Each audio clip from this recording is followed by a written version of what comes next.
All right, all right, all right. It's Saturday night. Therefore, it's time for Saturday Night Shoot the Breeze. You know who it is. It's Koku, host of the Bitter Medicine podcast.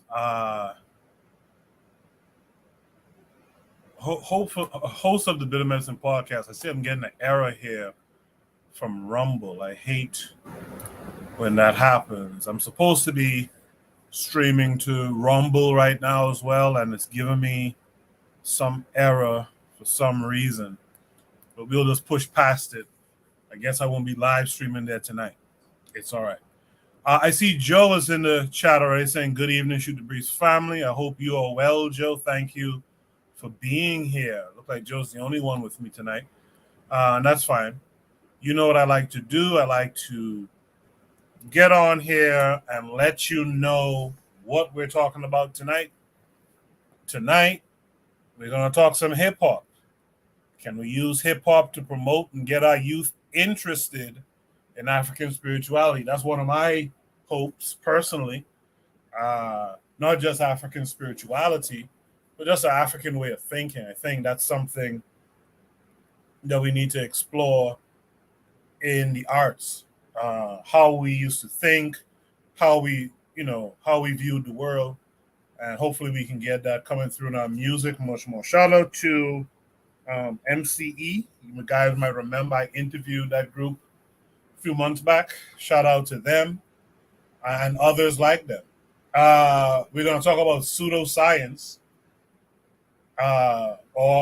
versus actual science. We're going to talk about the 7 dimensions of power. 7 dimensions of power will be a discussion tonight. I look forward to it. We're going to talk about something I'm surprised didn't get a lot of talk a few months ago.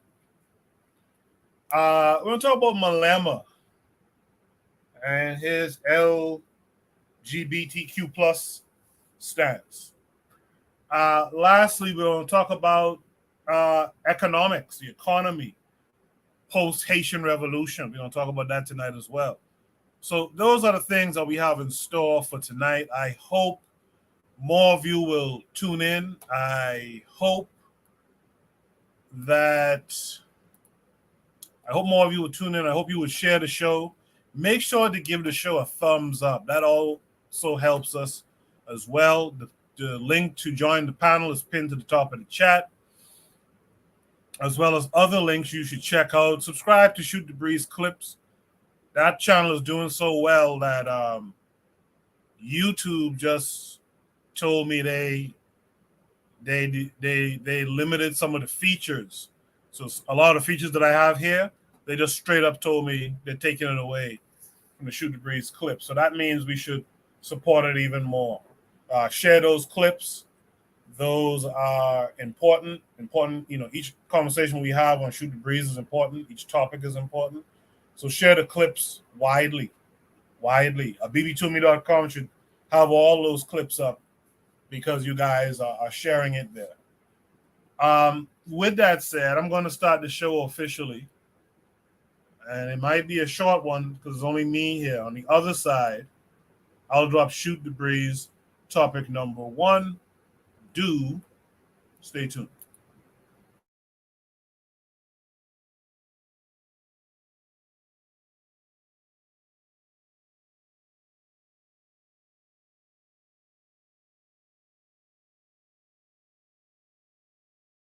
You are listening to the Bitter Medicine podcast on KWAZ Radio.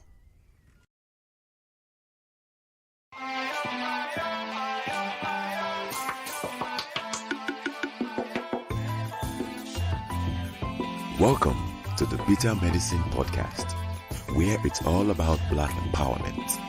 Our show focuses on Black news and entertainment, arts, science, economics, history, people, and strategies that uplift, empower, and motivate Africans within the diaspora. And now your host, whose favorite color is black, Goku.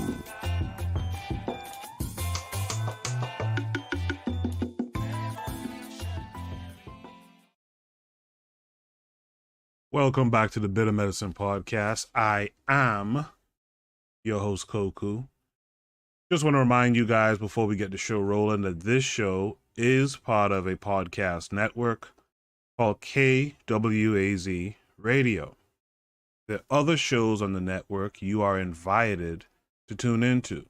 This is D Webb with the Harsh Reality Podcast, asking you to tune in where we tackle the news of the day that affects our community, only on KWAZ Radio. Peace, family. This is Oni, inviting you to listen to the Pro-Black Perspective, where black problems are addressed with black solutions. Greetings, fam. Tune in to The Learning Curve with me, the Revolutionary Matron on KWAZ Radio. You are listening to the Bitter Medicine Podcast on KWAZ Radio.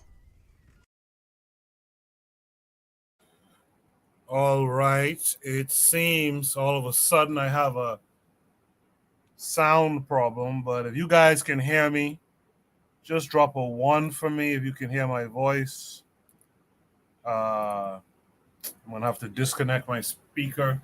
Drop a 1 for me if you can hear my voice. Let me know that you're out there. Let me know that you're real. Drop a 1 if you can hear my voice. In the meantime, let me grab. I should have done that during the intro there, but let me grab Shoot the Breeze topic number 1 tonight. Yeah, I'm not getting any 1, so let me see if my sound is coming through. Thank you guys for not letting me know. Let me see. Yeah, sound's coming through, so I don't know what's going on. With that said, let me just get right into it and drop Shoot the Breeze topic number 1. Okay, Trigger Happy 262 Plus is out there. He said that he's hearing me. Shoot the Breeze topic number 1 tonight is wait before I do it. Let's welcome in Buana this week. Buana, how are you? I'm good, Coco. How are you, brother? Sorry I'm late. It's good. I'm good. How's everything? Everything is okay. Everything is good, man. Everything is good. All right. I'm gonna drop Shoot the Breeze topic number 1 now, and then we'll discuss it. Hopefully, more people will join us. Right now, it's just me and you. All right. Okay, let's get it. All right.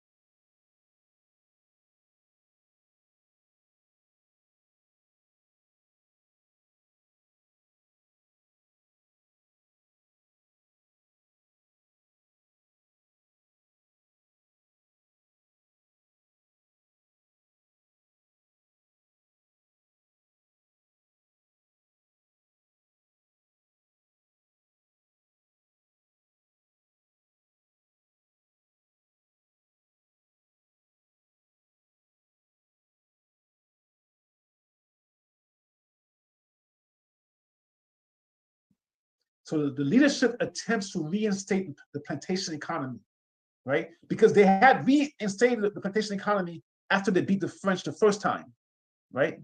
And then Toussaint controls the island for like 4 or 5 years. So while Toussaint's controlling the island, they brought back the plantation economy.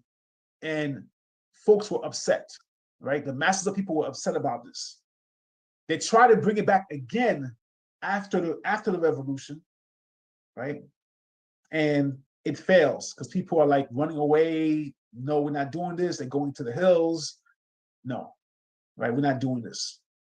And what they create is something called the Lakou system. Lakou literally means, quote unquote, backyard, right? Like a backyard. But the Lakou system actually represents a system of interrelated family groups, right? Sometimes it's one major family and a couple other families. Sometimes it's one major families and extensions of those families, okay? And it's the basis of the economic development of Haiti after the revolution. It's not the plantation economy. So characteristics of the Lakou system is multi-generational. Children are raised by parents, grandparents, great-grandparents, aunts and uncles, right? Katha Wakatha means that's etc., right? So that's KWK, that means etc. All right, so this is important. This is really important. In our current, this is a big lesson for us here. In our current family systems, you can barely say that children are raised by parents, grandparents, great-grandparents, aunts and uncles, because everybody's separated. Everybody has their own home. Everybody has their own apartment, right? So that's a problem, right? But this is a big lesson for us to learn, right? That in order for, we talk about nation building, we got to talk about this Lakou system. We talk about the Haitian Revolution so much.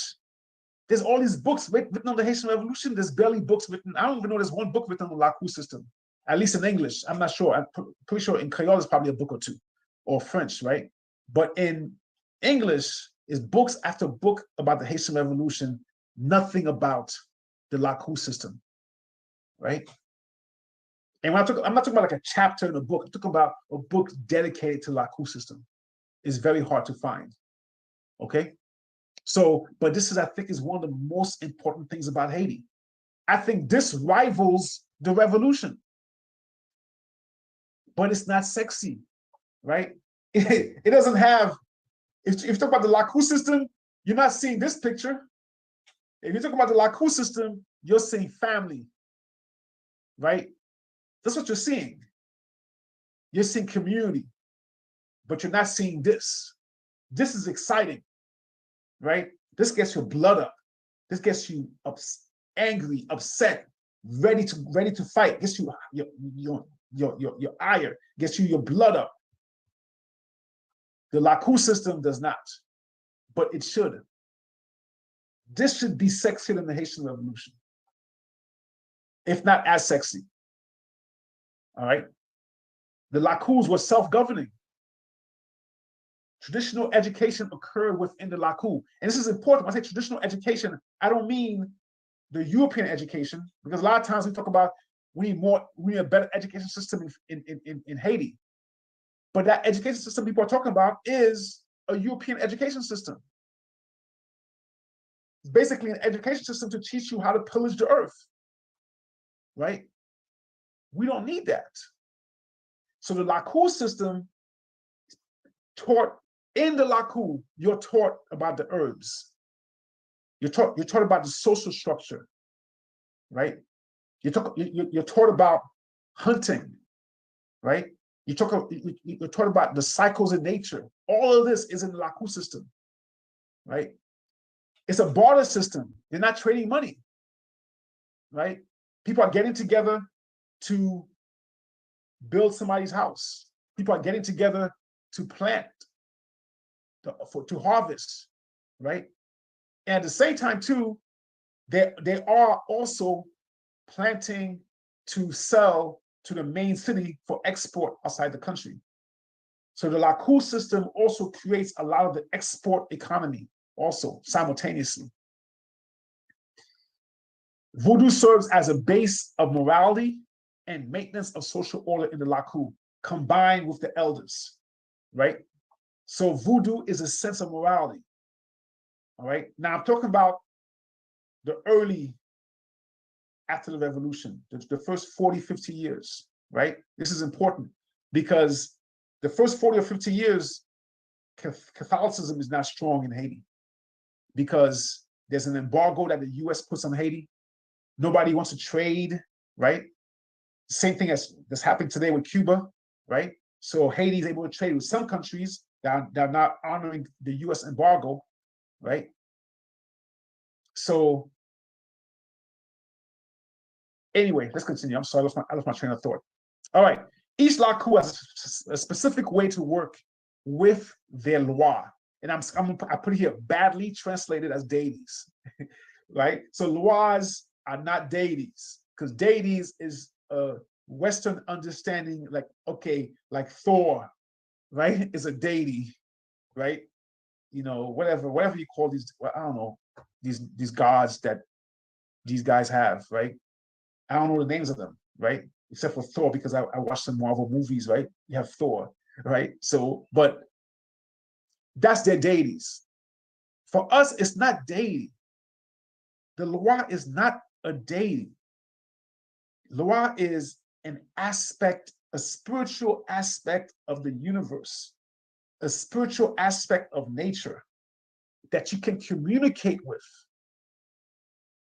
This is different than a deity, because a Loa, being a spiritual aspect of nature, a spiritual aspect of the universe, gives you a different thing in your mind in terms of how you relate to that thing, right? So each Loa, each Laku has a different way to integrate these Loas. So some of the big Loas are Ogun, right? Which is in Nigeria, it's Ogun. In Benin, it's Ogun. In Haiti, it's Ogun, right? It's the same. In Ghana, it's Adadi Kofi, right? However, even though they each do it differently, there's still unison. There's still unity in terms of how, in general, Ezidanto is going to behave the same way in all the Lakus, right? In general, Ogu, with the different variations of Ogu, there's a whole bunch of different Ogus. There's a whole bunch of different Ezilis also. There's Ezili Danto, Ezili Rouge, Ezili Bayan, Grand Ezili, and so forth. There's a whole bunch of different Ezilis, but they behave generally the same, but at the same time, they're different in each Laku. And this is important because this is what I mentioned before. How did we combat this hero complex, right? We had this multiplicity of Loas, right? So a decentralized system. So the Laku system is decentralized, right? So this is key. It being decentralized means you can't find the head of this thing, right? But at the same time, it's unified, right? When we always think of, we have to find one leader and unify around that one leader and so forth, right? So part of the lessons that we have to learn is the Laku system and how we can implement something similar in wherever we find ourselves. All right, almost down to the end before we get to question and answer. All right, lessons for us. State level leadership without direct accountability from the people cannot be trusted. State level leadership without direct accountability from the people cannot be trusted. Meaning that if there's some leadership that's at the state level, if you cannot, the people cannot walk into that office and literally walk in. I don't mean like vote. I mean literally walk in, slap them upside the head. All right, interesting video. I'll grab the link and put it in the chat for those who are interested. I'll pause the video so that we could focus on this characteristics of the Laku system, which is very interesting. Before we talk about it though, let's welcome in our boy Confidence this week. Confidence, how are you?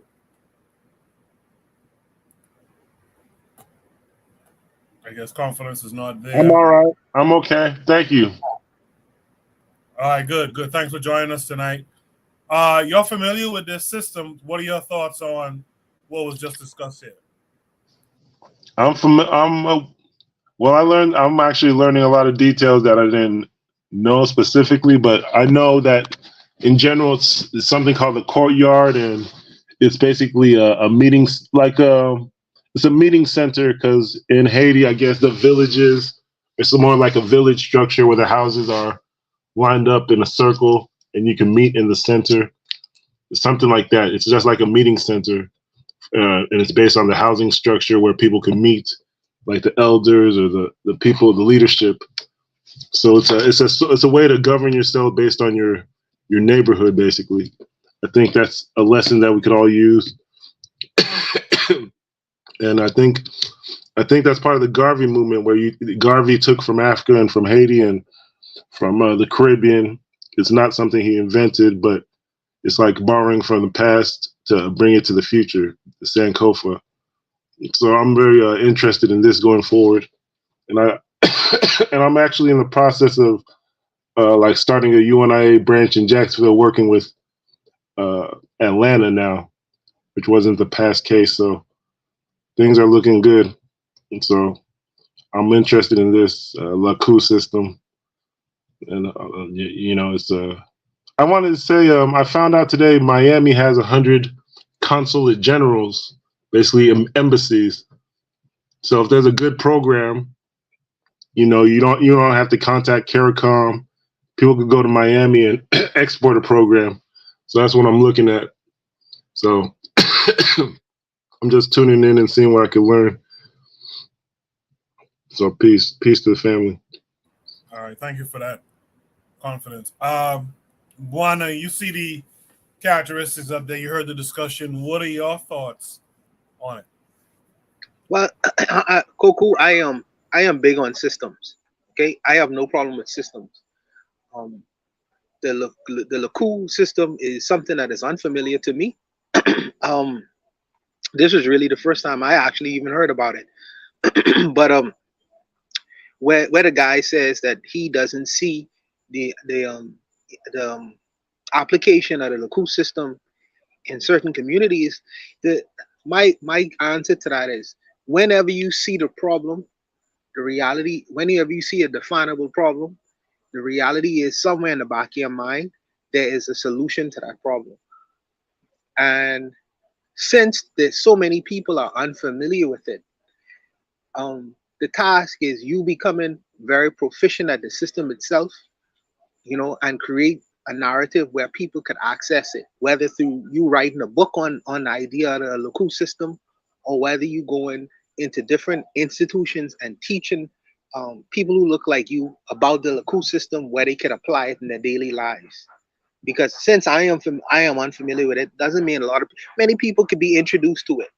And since this is something that he is very interested in, or he is proficient in, he could go into different schools or any kind of organizations or institutions, and try to inform people about the system, and then show people how the system is applicable in their daily lives. Because when you talk about going back, reaching back into the past, right, and pulling from the ideas that we would have done that was progressive for us, you need to show its practical application in the modern day, in the current day, and how it would be advantageous for us to continue and practice this system. Because if people don't see that it have a practical application on one point, and where it's beneficial at another point, they're not going to be at liberty to practice it.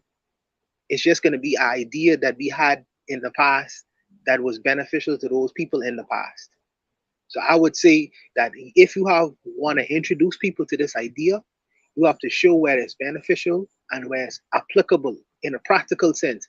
Show me how it's beneficial to people who live in a metropolitan area like New York City, where you have not only the Haitian people, you have people from all manner of different groups of the Black world, and how this system would be applicable to all of these kinds of different people coming forward and trying to integrate themselves within this system. Not just on the countryside in Haiti, where the people in Haiti practice it, but where other groups of people mix and mingle, where it's in a metropolitan area, where the environment is completely different. Would this system be applicable at that point? And show me the examples of where it's applicable. And another thing too, when he talks about decentralization, I understand every Black man or every man want to be his own. He want to be his own God. He want to have his own kingdom.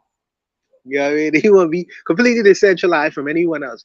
But I feel like it's through organization and it's through institutional structures our communities become stronger and better. Every man can't be his own God. You must come up under some institution, some organization. There must be some structure. Even in your home, you have your structure. There's no decentralization in your personal home. You have the man who is usually the head, then you have the woman, and then you have the children. Well, in some houses now you just have the woman and then have the children. Even within that, that's an institutional structure where someone coming up under somebody else and taking their instruction. You know what I mean? So I think that we need to. I understand we want to decentralize and we want to be free to be self-governing and all this stuff like that. But I think that what makes a community strong as well as organization, systems, and coming up under systems, having to answer in terms of what your personal actions are. Nothing wrong with that. I think that for some reason, since we come out of this idea of slavery, we believe that we don't have to answer to no one. I feel like that makes us weak in some instances. Yes, you are a free thinking human being, an individual, but institutions and organizations, I feel, gets it done. Because this is a lot of people moving at one particular point for one particular reason, and it makes that blow stronger as opposed to just one person doing it. You know, but I have my questions about the system itself. I'm not gonna poo-poo it. I just would like to see where it's applicable in the modern day, where you're dealing with other groups of people and then in different environments, and show me where it's beneficial. And I'll you know, I just need more information about the topic. But I'll stop there. I appreciate that response, though, Buana. You know, wanting more information, there's nothing wrong with that at all.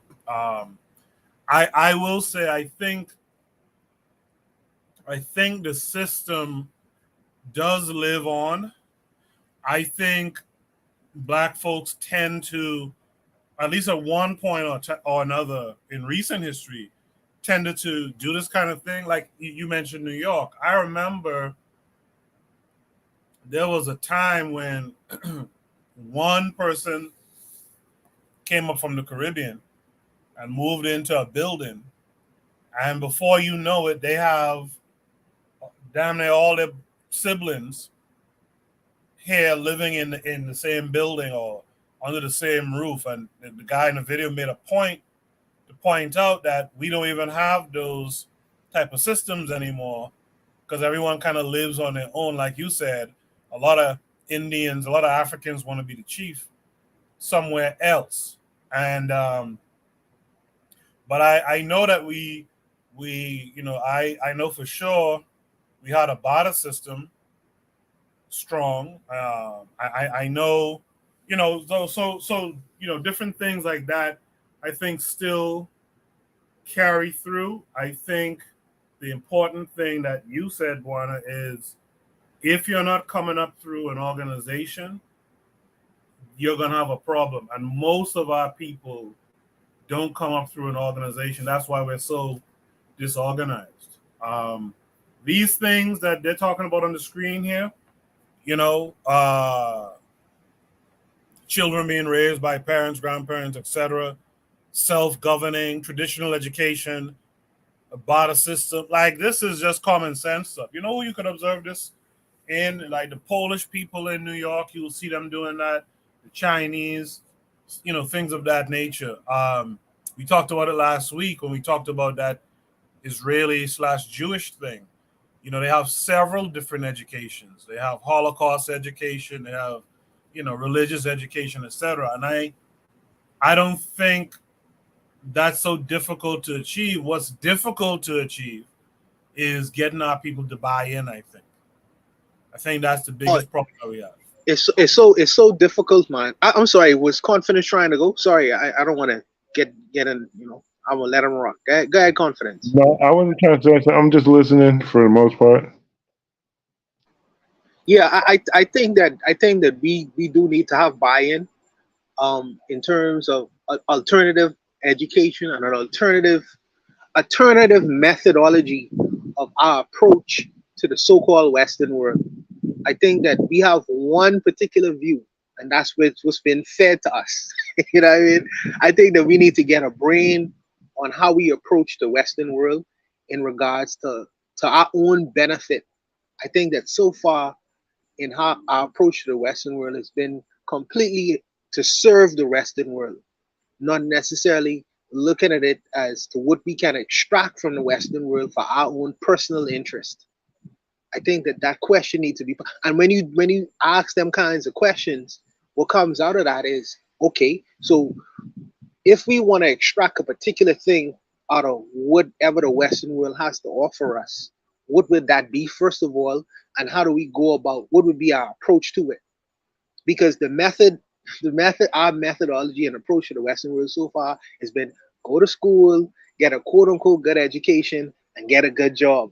Participate in that system, and then work 30 years and eventually pass on. And I think that has not been the most advantageous for our community. I think that how we perceive the Western world and our approach should be a little bit different. And I think that we should have an alternative methodology. And if it's the LACU system or any other system that would teach us an alternative approach, when immigrants like ourselves come to the Western world, the so-called first world, our approach to the system is twofold. We get the so-called formal education, but we still have our immigrant families telling us about how to move in the world. Yeah, we get two kind of methodologies and approaches to the world, and it makes us look at the world a little bit differently, just like any other immigrant coming into the country. And we take that money or resources and we send it back. Well, some of us send it back for whatever reasons. So I think that if that money or our approach to the world stays, if we stay in the so-called first world, what do we do there? Alternatively from what everyone else is doing. Because this is how other communities, I find, have become very successful in the so-called first world, whether it's the Jews, whether it's the Italians. The Jews had their own communities, their own alternative education and information. The Italians had their own information within the greater society, all these other communities. So what is our system? What is our approach alternatively to what's being offered to us and how we should move in the so-called Western first world? But I'll leave it there. Congress, you want to add any last thoughts here? Sorry, I'm having issues turning my mic on and off, but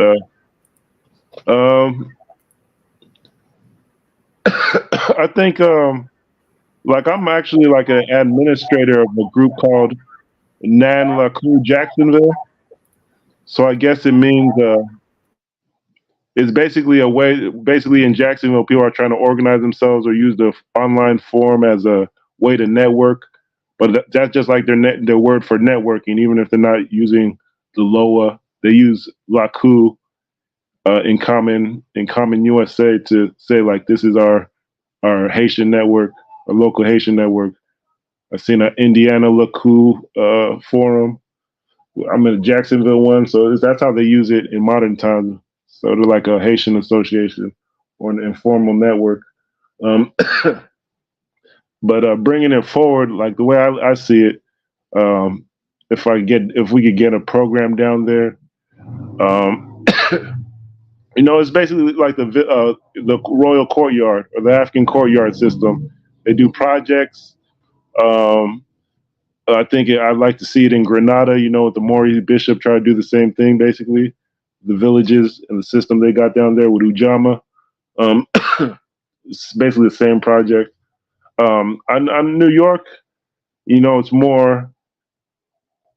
New York is it's a metropolitan area, but you got so much international politics where I don't know. I don't know if you could just straightforward lump everyone black into one group and say that this system's going to work for everybody. I kind of have to check in with where these people come from in Africa, the Caribbean. It's the long, extensive work.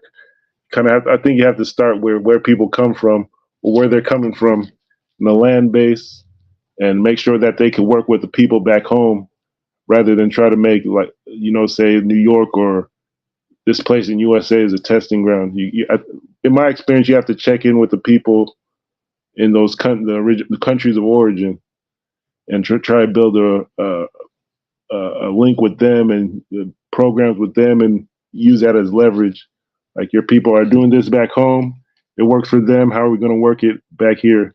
Or you can't say, because it's not working in New York, throw it away, because some people have ulterior motives, especially when they come over here. A lot of people are politicians. They don't want to see, they not only want they'll hand a bag of rice to the people and get elected and eat all the money. They don't really have any programs or good interest a lot of time for people back home. So it's tricky when you try to say, African system doesn't work because it doesn't work in the USA or abroad. So I think that's my statement on that.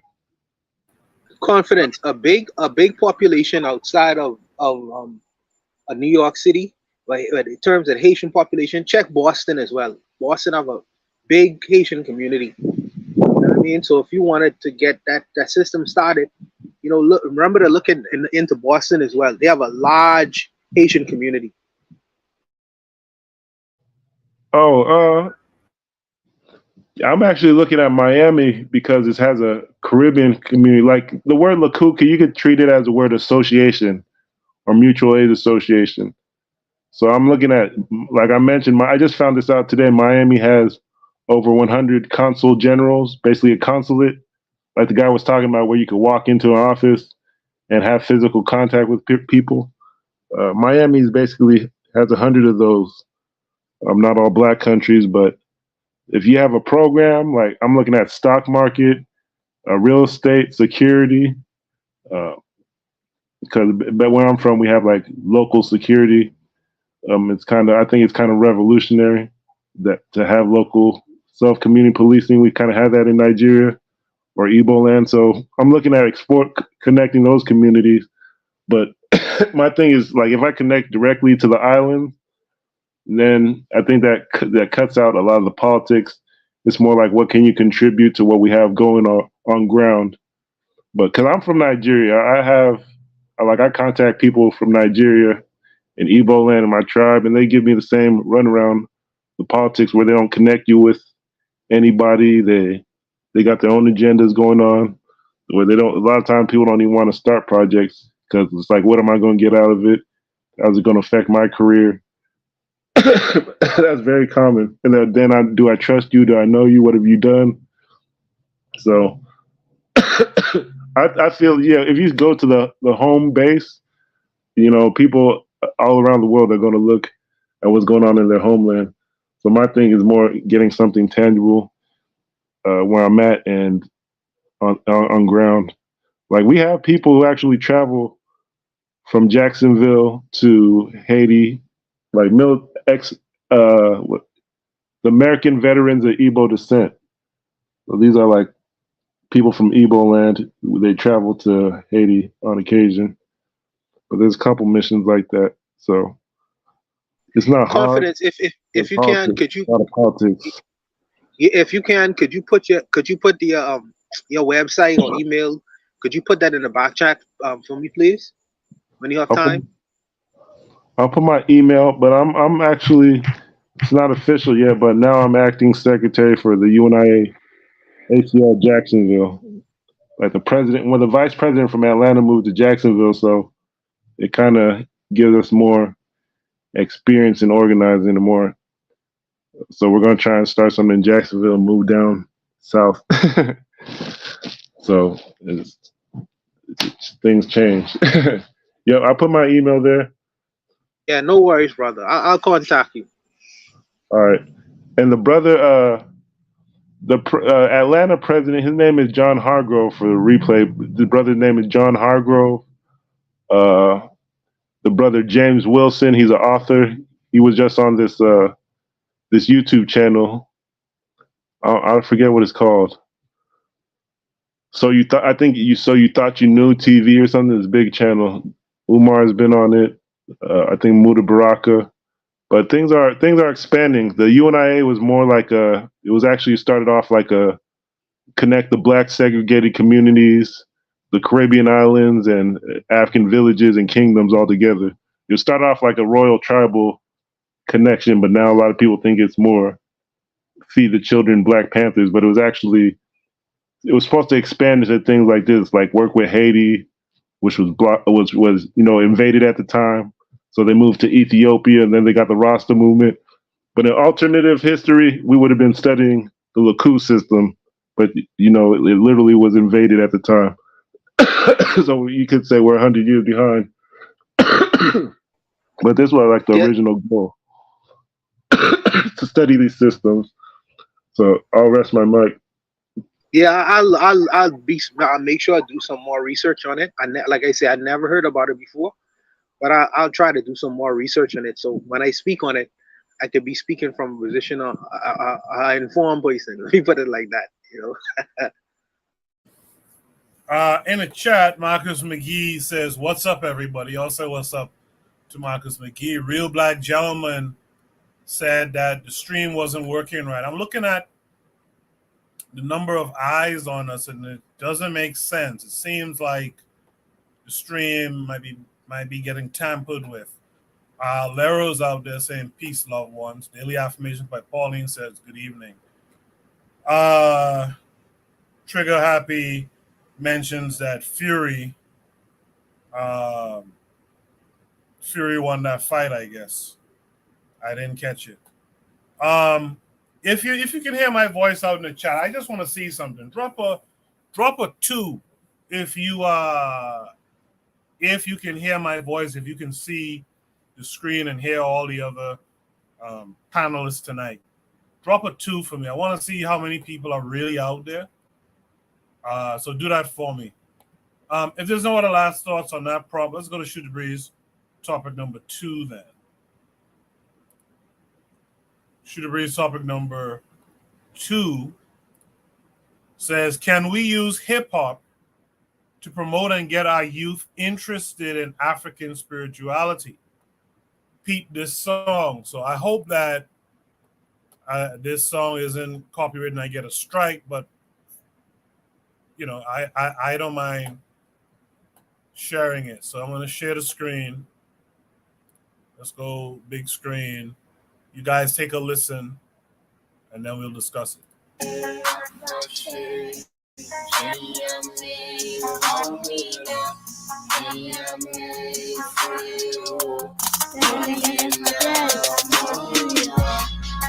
My people with me and they singing, the drummers running and they playing. Welcome to EMA Festival Day. We have an aftershave on the Sabbath. This what we doing for balance. Our comb is a rite of passage. The art of accepted the challenge.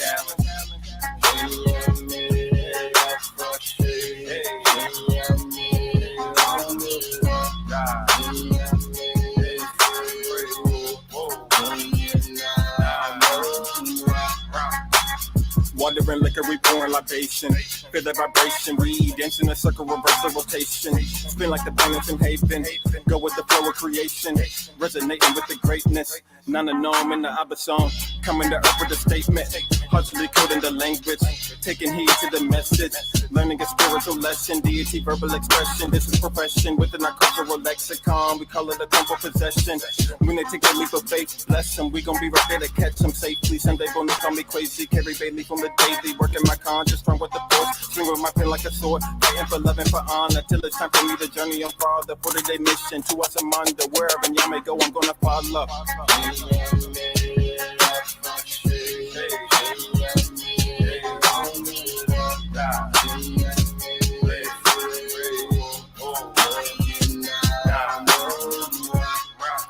My people with me and they singing, the drummers running and they playing. Welcome to EMA Festival Day. We have an aftershave on the Sabbath.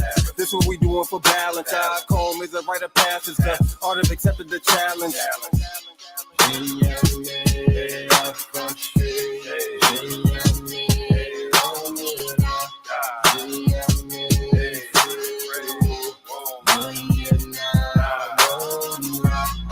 Don't argue with the truth of the past, the present, the future.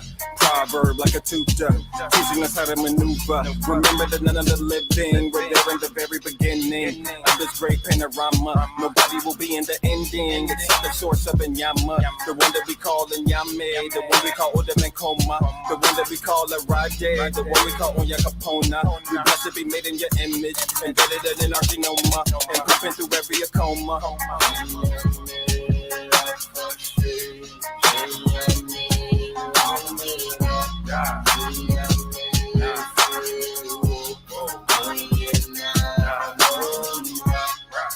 My people with me and they singing, the drummers running and they playing. Welcome to EMA Festival Day. We have an aftershave on the Sabbath.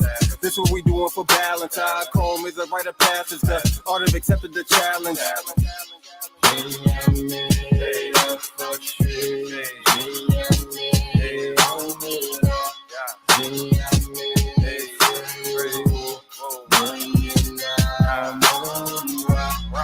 don't argue with the truth of the past, the present, the future. Proverb like a tutor, teaching us how to maneuver. Remember that none of the living were there in the very beginning of this great panorama. Nobody will be in the ending except the source of Nyama, the one that we call Nyame, the one we call Odamenkoma, the one that we call Arade, the one we call Onya Capona. We blessed to be made in your image, embedded in our genoma, and pumping through every coma.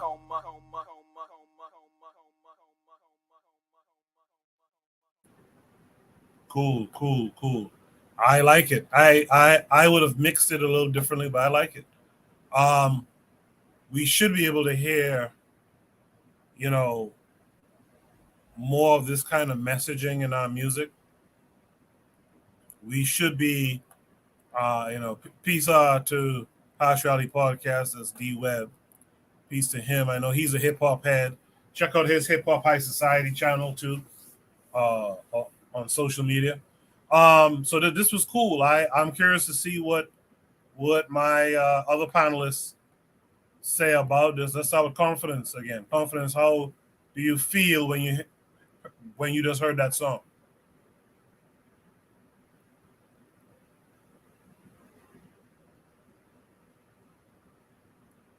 Okay, confidence might be having more problems with that mute button. So, Buana, it's on you. Can we use hip hop? Absolutely. Hip hop music is one genre of black music that could be used to promote all manner of things. It can be used to educate. It could be used to teach young people. It's been used to teach black people about how to be materialistic. It's been used to teach black people how to be perverse. So obviously, it could teach. That it's a tool that could be used to teach. And just like dancehall has been used to teach all these things as well, by the way. But the music can also be used to promote good things and educate people about good things. There are some that I don't know. Like I said, I think that hip hop is just one genre of music. Just like Afro beats, just like reggae, just like rake and scrape, just like zouk, just like samba, all manner of black music, could be used to teach many different kinds of things. It's just what the writers decides to do with the tool of the genre of music that they decide to participate in. And so far, hip hop was used as a tool for good in the world. But when money became involved in it, it became something a little bit different.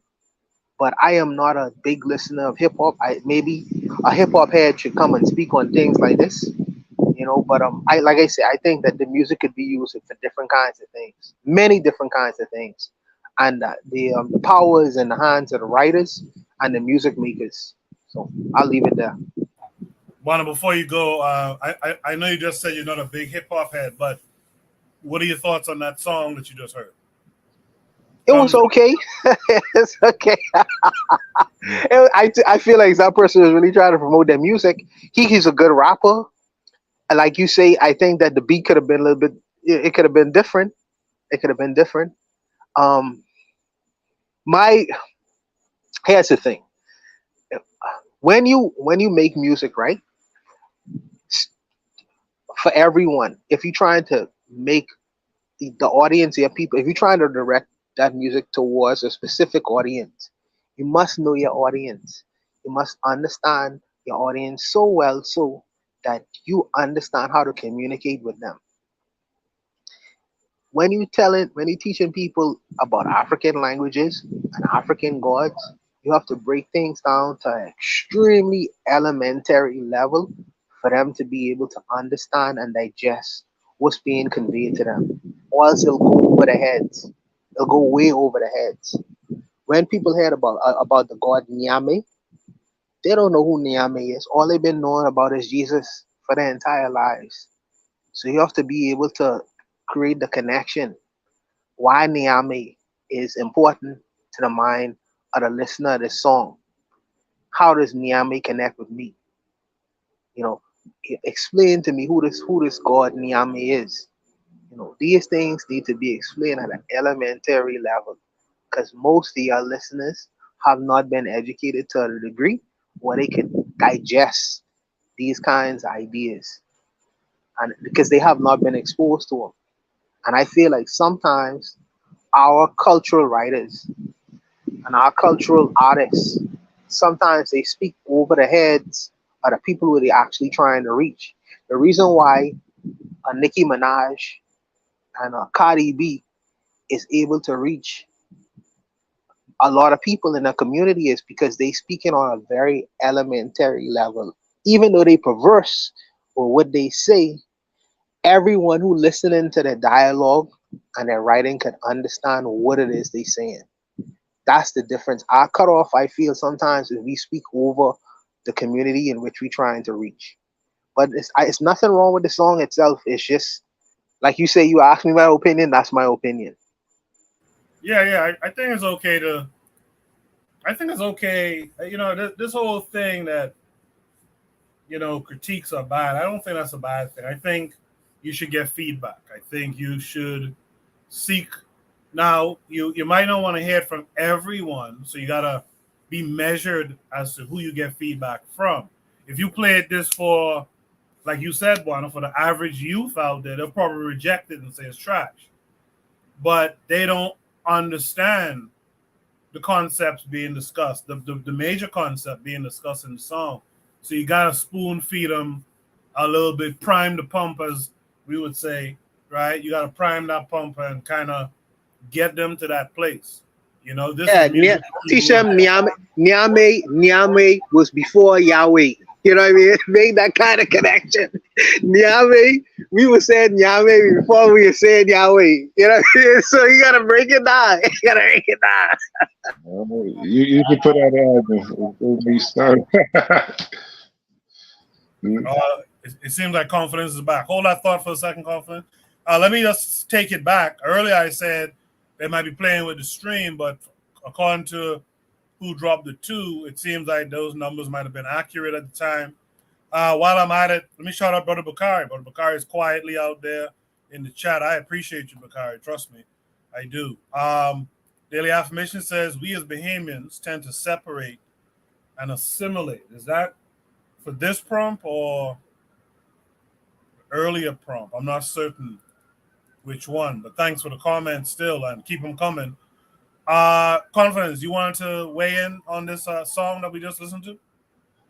Yeah, I was going to criticize it, but then I started hearing my first critique was that it didn't have African language, and then it started to have African language. So I don't have nothing bad to say about it.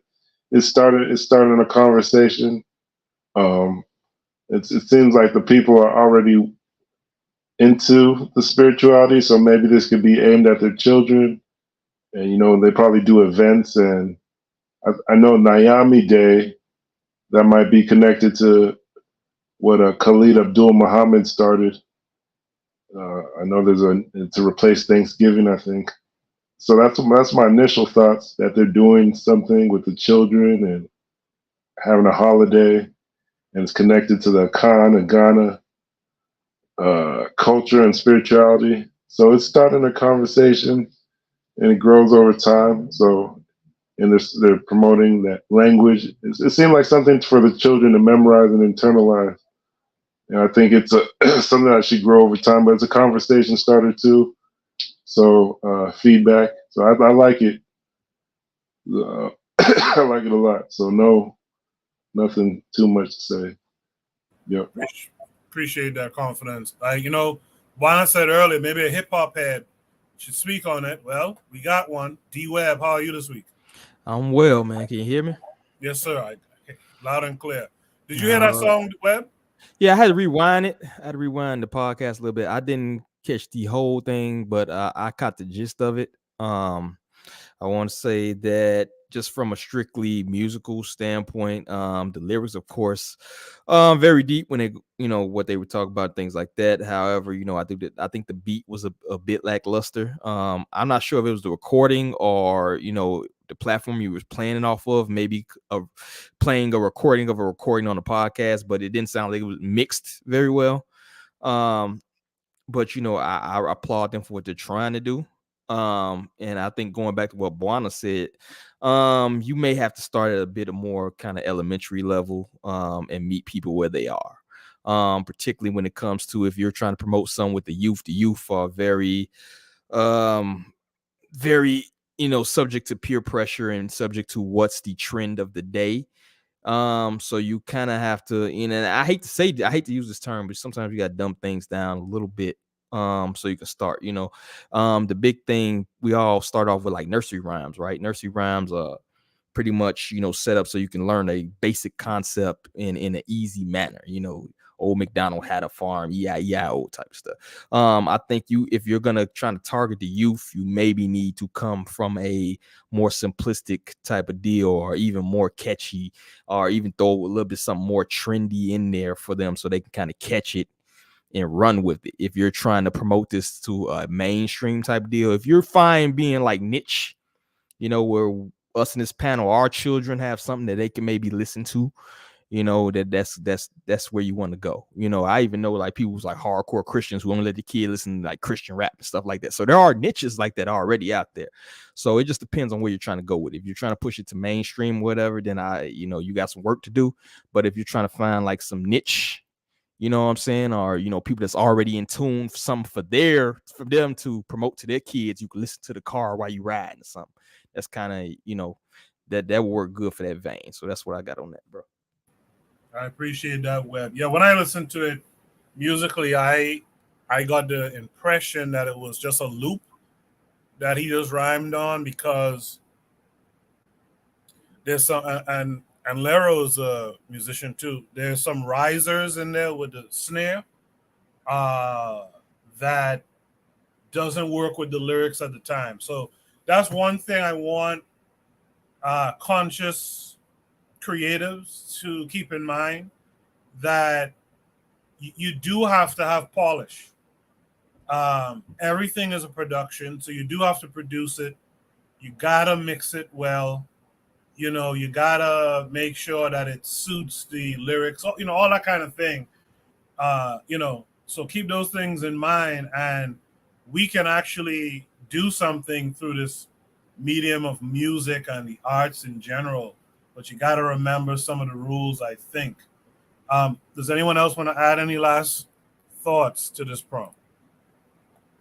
If not, let's go to Shoot the Breeze topic number 3. Webb, thanks for joining us. I hope you'll hang around with us for a bit, as it's kind of a quiet night tonight on Shoot the Breeze, I find. Shoot the Breeze topic number 3 says, is this pseudoscience or science? This came, of course, with a link. We'll watch it, and then we'll discuss it. Weight gain is the result of hormonal imbalance in the body. It is not about the calories, as you probably believe. If it is a hormonal problem, then which hormone causes us to gain weight? The answer is insulin. Here's a simple test to prove that insulin causes weight gain. If you take a person and cut out 80% of his daily calories and inject him with insulin, he would gain weight, despite the 80% reduction in caloric intake. High levels of insulin over a long period of time is the main reason we gain weight. To lose weight, you need to lower your insulin level. And how do you do that? You need to change 2 things. Number 1, when you eat. Number 2, what you eat. Before explaining each of these 2 points, I would like to mention that all the information you are about to hear in this video is the summary of lessons I learned in a book called The Obesity Code: Unlocking the Secrets of Weight Loss, written by Canadian doctor Jason Fung. Okay, let's start with the first point: when you eat. As already mentioned, weight gain is a hormonal problem. Hormones are chemical messengers that regulate many body systems and processes, such as hunger, fat storage, blood sugar levels, etc. We don't consciously control our body weight any more than we control our heart rates, basal metabolic rates, body temperatures, or breathing. They're all automatically regulated, and so is our weight. Hormones tell us we are hungry. Hormones tell us we are full.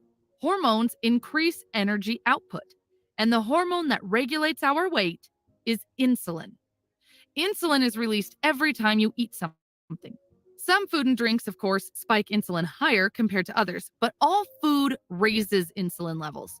People with more weight release much higher insulin levels than those of normal weight. In lean people, insulin levels quickly return to normal after a meal, but in overweight people, these levels remain high. High levels of insulin over a long period of time eventually creates something called insulin resistance. To understand what insulin resistance is and how it develops, we have to understand the nature of the human body. The human body wants to stay in a state of balance. So if things change in one direction, the body reacts by changing in the opposite direction to return closer to its original state. For example, if you become cold, the body adapts by increasing body heat generation. If you become hot, the body sweats to try to cool itself.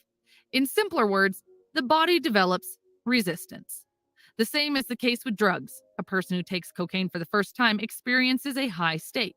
But the next time he takes the same quantity of drug, he doesn't experience the same sensation, and he has to increase the dosages every single time to experience the same high. Why is that? It's because the body develops resistance. Similarly, when our body gets more insulin, it develops resistance, and to reach the same energy levels, our body asks for more insulin. It is a vicious circle that keeps on repeating.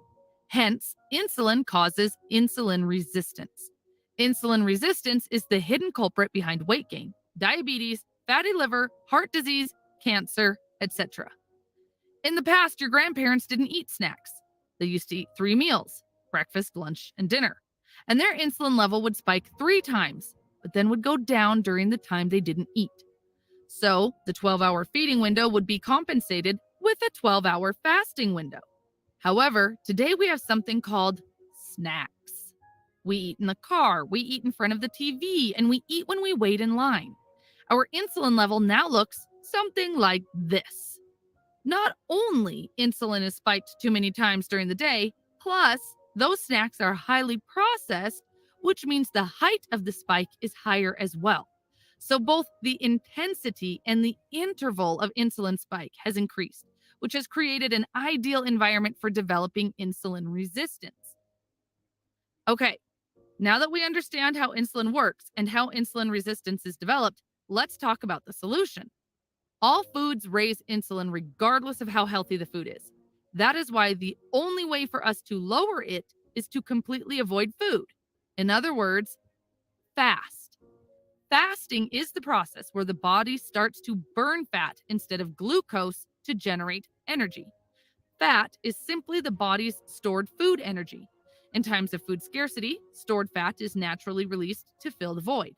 The body does not burn muscle in an effort to feed itself until all the fat stores are used. Many people have a myth that fasting makes them lose muscle mass. The breakdown of muscle tissue happens only at extremely low levels of body fat. Fat is burned first. Saying that fasting burns muscle is like saying you have a huge amount of firewood stored in your house, but you chose to burn the sofa first. Fasting doesn't cause malnutrition since magnesium, calcium, and phosphorus levels during fasting are stable because of the large amounts of these minerals stored in the bones. Fasting can be scary for people who've never done it before. Here are some questions that always come up when it comes to fasting. Number 1, I get hungry when I fast. What can I do? This is probably the number 1 concern of fasters everywhere. The truth is that hunger comes in waves. People think that every coming hunger wave is stronger than the previous one, but it's not the case. If you're experiencing hunger, it will pass. Staying busy is often helpful. Number 2, what can I have on fasting days? Try to stay well hydrated throughout your fast. Aim to drink 2 liters of water daily. Be careful to break your fast gently. Overeating right after fasting may lead to stomach discomfort. Number 3, can I exercise while fasting? Absolutely. There's no reason to stop your exercise routine.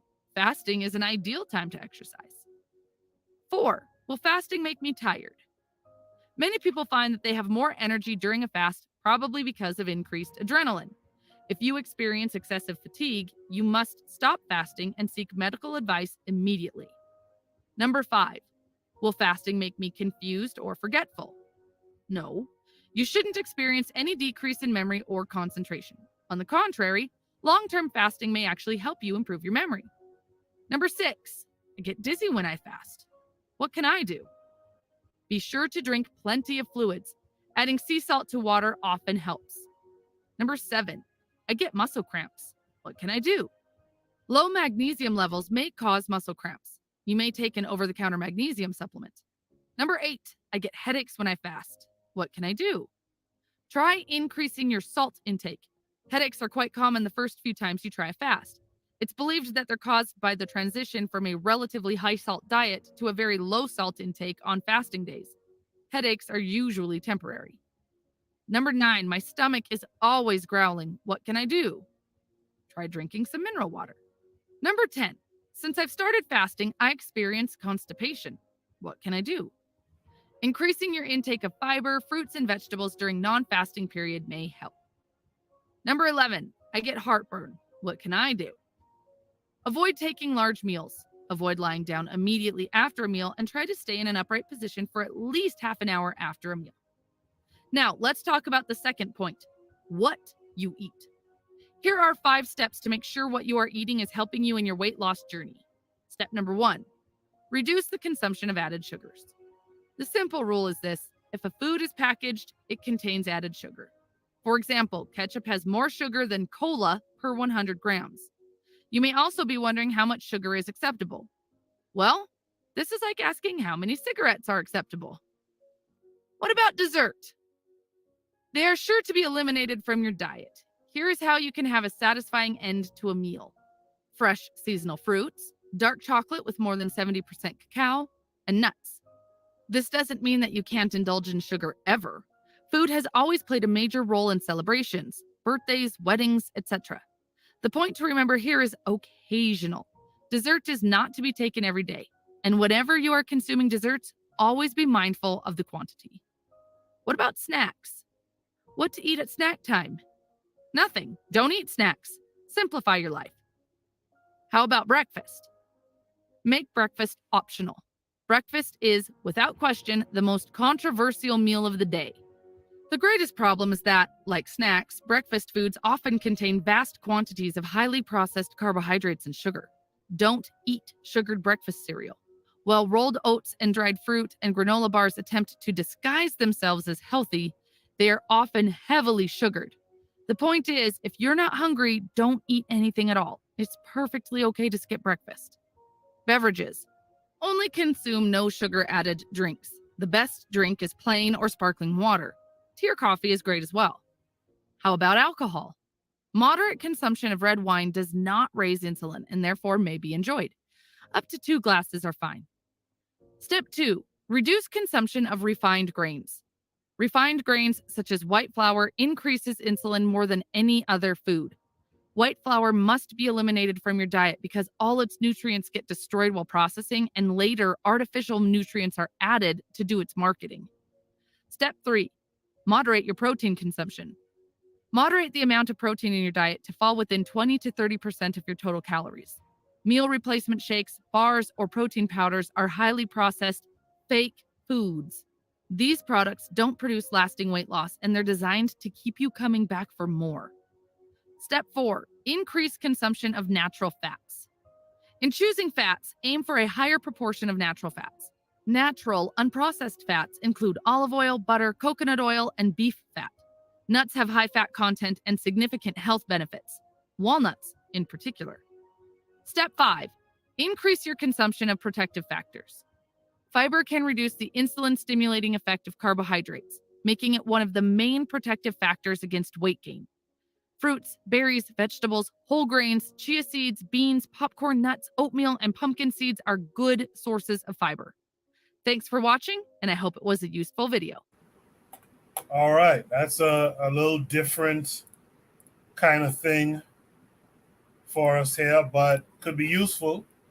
The prompt interestingly asks, is this pseudo science or science? I could say all science is pseudo till it's proven true, right? Confidence fell off. Confidence, I didn't realize you fell off. I was trying to get you back in. If you're interested in coming back on, just click the link and join us. What I saw in the video is standard fare for, doctors or health educators to kind of tell you. So I'm not sure where's the pseudoscience, but let me hear it from you guys in the chat, or let me hear it from you guys on the panel. Let's start with a guy who I know is health conscious. Let's start with D-Web. Yeah, I mean, that's pretty standard fare, like you said. It's there was some issues I had in the beginning, but she kind of cleared it up. But yeah, I would say she started off with the whole sugar. It was a little weird to start off, a little weird, because it was almost like she was blaming the insulin, which insulin is just trying to regulate your sugar intake. We all know that half the products you take contain this thing called high fructose corn syrup, which is like the equivalent of cutting heroin with crack. It's like triple concentrated sugar, right? Even if it's only a tiny amount of high fructose corn syrup, the way that your body processes that could cause these spikes that she mentioned about in your insulin. And then she went on to talk about, she had left out the part about the carbs, what she went on to talk about earlier. If you look at the standard American diet or the original food pyramid that they try to push us on, those of us who grew up in 80s, 90s, and this food pyramid, in the bottom you got all these breads and and it's just actually terrible, particularly if you're black, with our genetics, those are African, those are terrible. That is a terrible diet to follow. But she cleared it up later on. She didn't hit on the MSG, which I thought she was going to hit on. At least I don't recall her hitting on that. This is a lot of the causes of the childhood obesity that we're seeing these days. They repackage it just like they repackage high fructose corn syrup. I think they changed the name of it to something else. Aspartame, they're changing the name of that. If people don't know about aspartame, which is a carcinogen, and things like that. So MSG is probably like the greatest. And I had previously put some on one of my social medias about a podcast that kind of explains why we have so much childhood obesity these days, and then 90% of that's just MSG. She went on to kind of talk about the hormonal imbalance. Actually a higher testosterone could lead to a lower. So it's like she was kind of trying to explain it, but she was trying to keep it simple. I understand that it's like a TikTok or whatever the fuck platform this is, so she was trying to keep it simple. But it's a lot of nuance in some of the things she was saying. But I'm not gonna get too much into that. She did say some good things. The white flour. I don't agree with the high protein diet leading to obesity and health problems. You actually can lose a lot of weight with high protein diet and things of that nature, or even high fat diet. I think the biggest takeaway is that yes, some of these things are very good practice, but also genetics plays a factor. Where your ancestors come from play a big factor as well into the foods and the consumption that will help you out. So that's one thing I will say as a caveat. Not everything is for everybody. Depending on where your ancestors come from, you may have to tune things to a lot of black people. I know they like push a lot of things with like fruits. They say like, oh, fruit has a lot of high sugar content, but depending on where your ancestors come from, it may be a bigger thing to incorporate fruit into your diet that may lead to a healthier outcome from you. So it's a lot of nuance in there, but I think just from a from a low level, just start to think about what you consume level, it's a pretty good video. I don't see no pseudoscience. At least I didn't see no pseudoscience. I seen some things that was kind of iffy, but she cleared that up at the end. So that's all I got. No, I appreciate that. I take what you say on that with high regard. Yeah, I don't see the pseudo. I'm trying to figure out what's the pseudoscience, but something Webb said just now I think is super important. And this is what Sebi was pushing, but the way our people are, we reject those kinds of things until a white person says it for the most part. He talked about that biomineral, that African diet, and I think that's something we should consider, man. I think, you know, just this notion. I remember Buana had brought a prompt one time with a brother. I want to say the brother's from Grenada, a Rasta brother who was talking about diets and stuff too. And you know, that brother was talking about like we are African people, and there's a particular diet that suits us.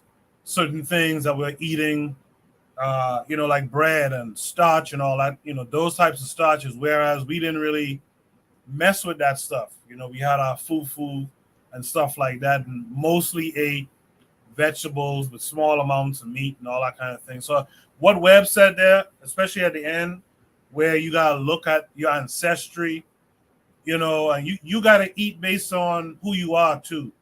And what I find so, this is the last thing I'll say before I move to Buana. What I find so interesting, and I remember Sebi talking about it on the Rock Newman show. What I find so interesting is all these movements and quasi movements and this, that, and the other. No one talks about you have to eat to live and live to fight. You got to eat in the manner that your genetics is accustomed to. You know, Anthony McPhail in the chat said it also. I was just going to get to him. Laila Africa touched on that stuff that Sebi was touching on now too. And it was interesting, after Laila Africa's passing, he now, I guess some of his family members now has a business model pretty much just like Sebi's model.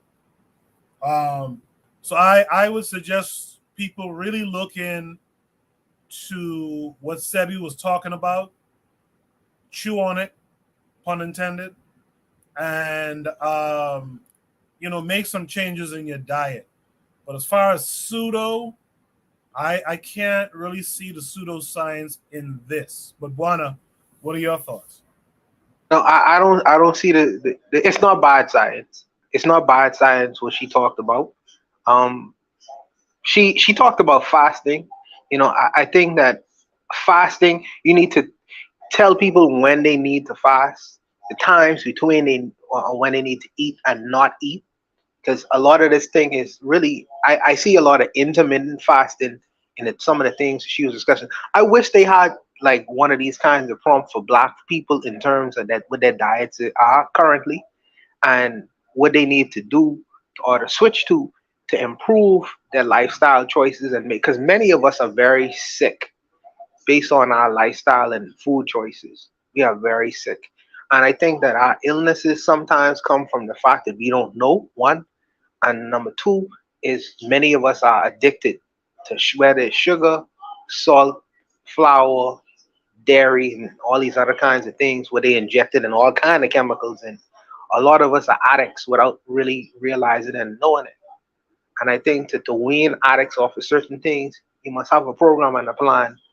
And also, too, a lot of us we have poor discipline. I just gotta put it like it is, man. We have bad discipline. You know, we rather eat the food, the $1 hamburger, rather than going and eating some vegetables, lettuce, whatever you have, and cooking a nice piece of meat. You know, it's easier. It's easier, and well, how we've been fooled is that $1 hamburger tastes better because the chemicals inside that hamburger is causing us the dopamine in our brain to be released. So we keep on going back to that because there's so much chemicals in the food. These fast foods we're eating.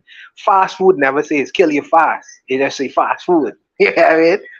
But I could appreciate a lot of things she said in this in terms of the insulin choices and snacking. How in the older days the insulin used to go up at 3 times: lunch, dinner, and breakfast. But with the introduction of snacking, then you have this constant insulin increase throughout the day, including with the breakfast, lunch, and dinner in between meals.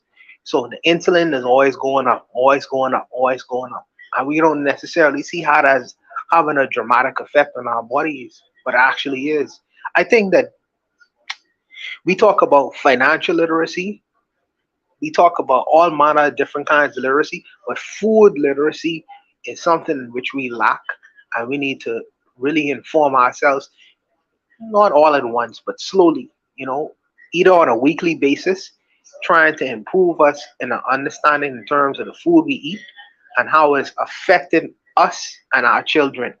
So we have a lot of food illiteracy within our communities, and it's with videos like this and videos that is educating our communities more and more in terms of what we eat and our food choices would help better prepare us in terms of how we go out there and function as citizens, as human beings, or how whatever you want to describe us as. I think that we lack a whole lot of food literacy. And Dr. Layla Africa and Dr. Sebi is two people out of the millions of us who's really been trying to inform us, but the work is to be done with the individual themselves. We have agency, and we need to go out there and try to help inform ourselves about food literacy. We do it in terms of money. We do it in terms of our car. We do it in terms of the woman we trying to get. What I mean, we try to figure out all kinds of amount of different things. We'll try to figure out what we putting inside your body on a daily basis and how it's affecting you and how you could change that and better improve yourself. Because if you look within our community, many of us are very functionally sick. You see 50, 40, 30-year olds walking around hunched over and shit. And that shouldn't be the case, But I'll leave it there, though. I'll leave it there because I'm rambling. I'll leave it there. I remember a video when Dick Gregory was still alive. He was on some panel, and the rapper Killer Mike was there. He went to go stand up. Killer Mike is a big dude. He went to go stand up, and people had to kind of help him to get up out of this particular seat, this chair he was sitting in. And Dick Gregory was looking at it like, but that's a young man. Like, what's going on? Like, it was real strange. But yeah, there's work to be done for certain. Let's welcome in our boy, Real Black Gentleman, RBG. How are you this week? I'm doing good. Yeah, like at the beginning of the show, like my screen was just like, I tried to reload it. It was like waiting for bitter medicine. Like I was like, what's going on? And I like reload it, you know what I'm saying, after I say something, then it wants to act right. You know what I'm saying? But it's good now. All right. As far as this, I mean it's science. I mean, I don't think there's anything shady about it. It's just common sense. It's just like, I think again the biggest thing about losing weight is the not eating. And it's all about, like, you know what I'm saying? You don't eat when you're not hungry. You don't have to eat 3 meals a day. You don't even have to eat, you know what I'm saying? 3 meals every other day. The snacking. And now the thing is with the snacks is that you want to be able to like nibble on like, nutritious stuff. You want to nibble on little fruit and little vegetables and stuff. I mean, I'm not saying I'm not the best snacker. I'm not gonna lie. But as far as like not eating when you're not hungry, like that's something I'm like learning, you know what I'm saying, just to be mindful of and not to fall into a pattern of eating at certain times and eating just to like as like a reward mechanism for your mind. You know what I'm saying? You done did something, so I'm gonna eat something sweet because I'm at this place. You know what I'm saying? That's the patterns that people have to break. And I just think that insulin, you know what I'm saying, you just gotta, if you don't eat, you know what I'm saying,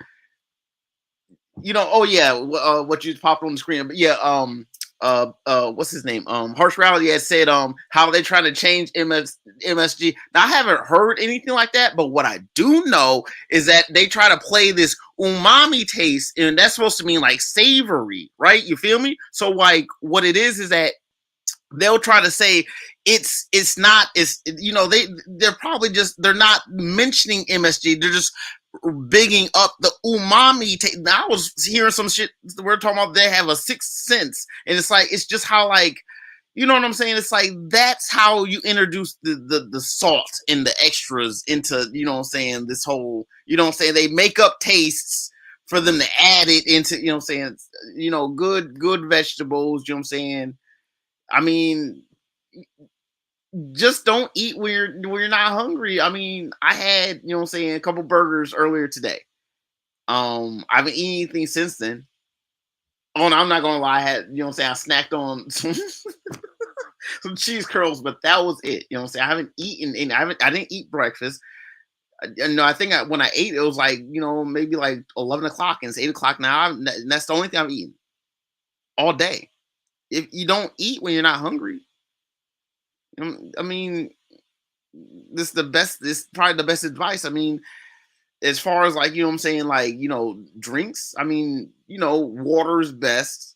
That is, you know, one way people might gain weight because, you know what I'm saying, they might eat good, but then they'll fill up on pop and stuff. So like, it's ways about it.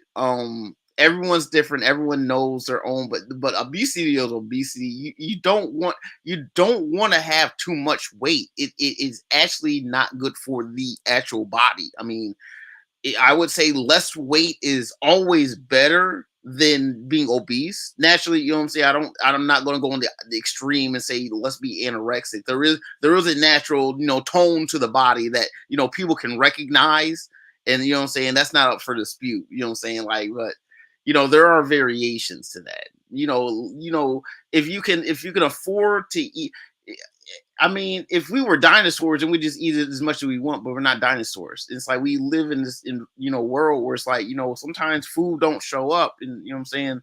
It's best to not have this. Just best to have control over your appetite, and you know, don't eat cheap food. I mean, if you know what I'm saying, like, but you know, never. I will say, So, like, as far as like, huh? Let me stop you for a second, just for a second. Yeah. So you say earlier today you had a few hamburgers, right? Yeah, man. I noticed that too. No. So the hamburgers you eat, right? Yeah. That all right. So now you had the white bread, right? The white bread don't have no nutritional value. No nutrition in it, right? No. You had the hamburger with it's cooked already, so it don't have no enzymes or nothing like that inside of it. I don't know if you had like lettuce and tomatoes. Yeah, those vegetables on it. Okay, so that's what you had today to eat. Today you had one tomato, you had a few lettuce and a few tomatoes because they have nutritional value. That's really all what registered in your body, because all the other things you had to eat, the body, the reason why you're still snacking is the body saying, where are the nutrients? Where are the nutrients? You are starving me. I have not yet eaten for the day. You are starving my body because the body require nutrients, and you serving it dead food. The food don't have no nutritional value. So that's why you keep on snacking, because the body keep on asking, where are the nutrients? Give me more nutrients. I only had two lettuce, but off of the hamburger. I had 2 lettuce and 2 tomatoes, which had a little bit of nutrients in it, but I am still starving. You are starving my body. Please give me more. And you keep on serving it. No, I'm telling you. So you keep on giving it dead food, right? That's the reason the body keep on asking you, give me more nutrients, and this is the reason why you keep on snacking. So you keep on putting more dead food will have no nutritional value inside your body, and that's why you keep on snacking over and over. If you feed your body, try this for a minute. If you feed your body a bowl of salad, would have maybe spinach, maybe lettuce, maybe green peppers, I bet you, and when you have drinking water, don't drink water. Drink like mineral water or coconut water. I bet you your snacking will stop, because at least you answering the body and say, here's the nutrition for your body for the day. That's what you do. You keep on doing that. You feeding yourself, and the body keep on begging you for, please give me nutrients, RBG. You're starving me. You ain't giving me none. Hey, giving me dead food. I eat vegetable cups like 3 or 4 times a day, and usually that'll be enough to take me, you know what I'm saying, most of the day. Like I do eat vegetables, you know what I'm saying. I eat fruit, you know what I'm saying, raw fruit, you know what I'm saying. You know what I'm saying. I do intake, you know what I'm saying, raw vegetables and raw fruit.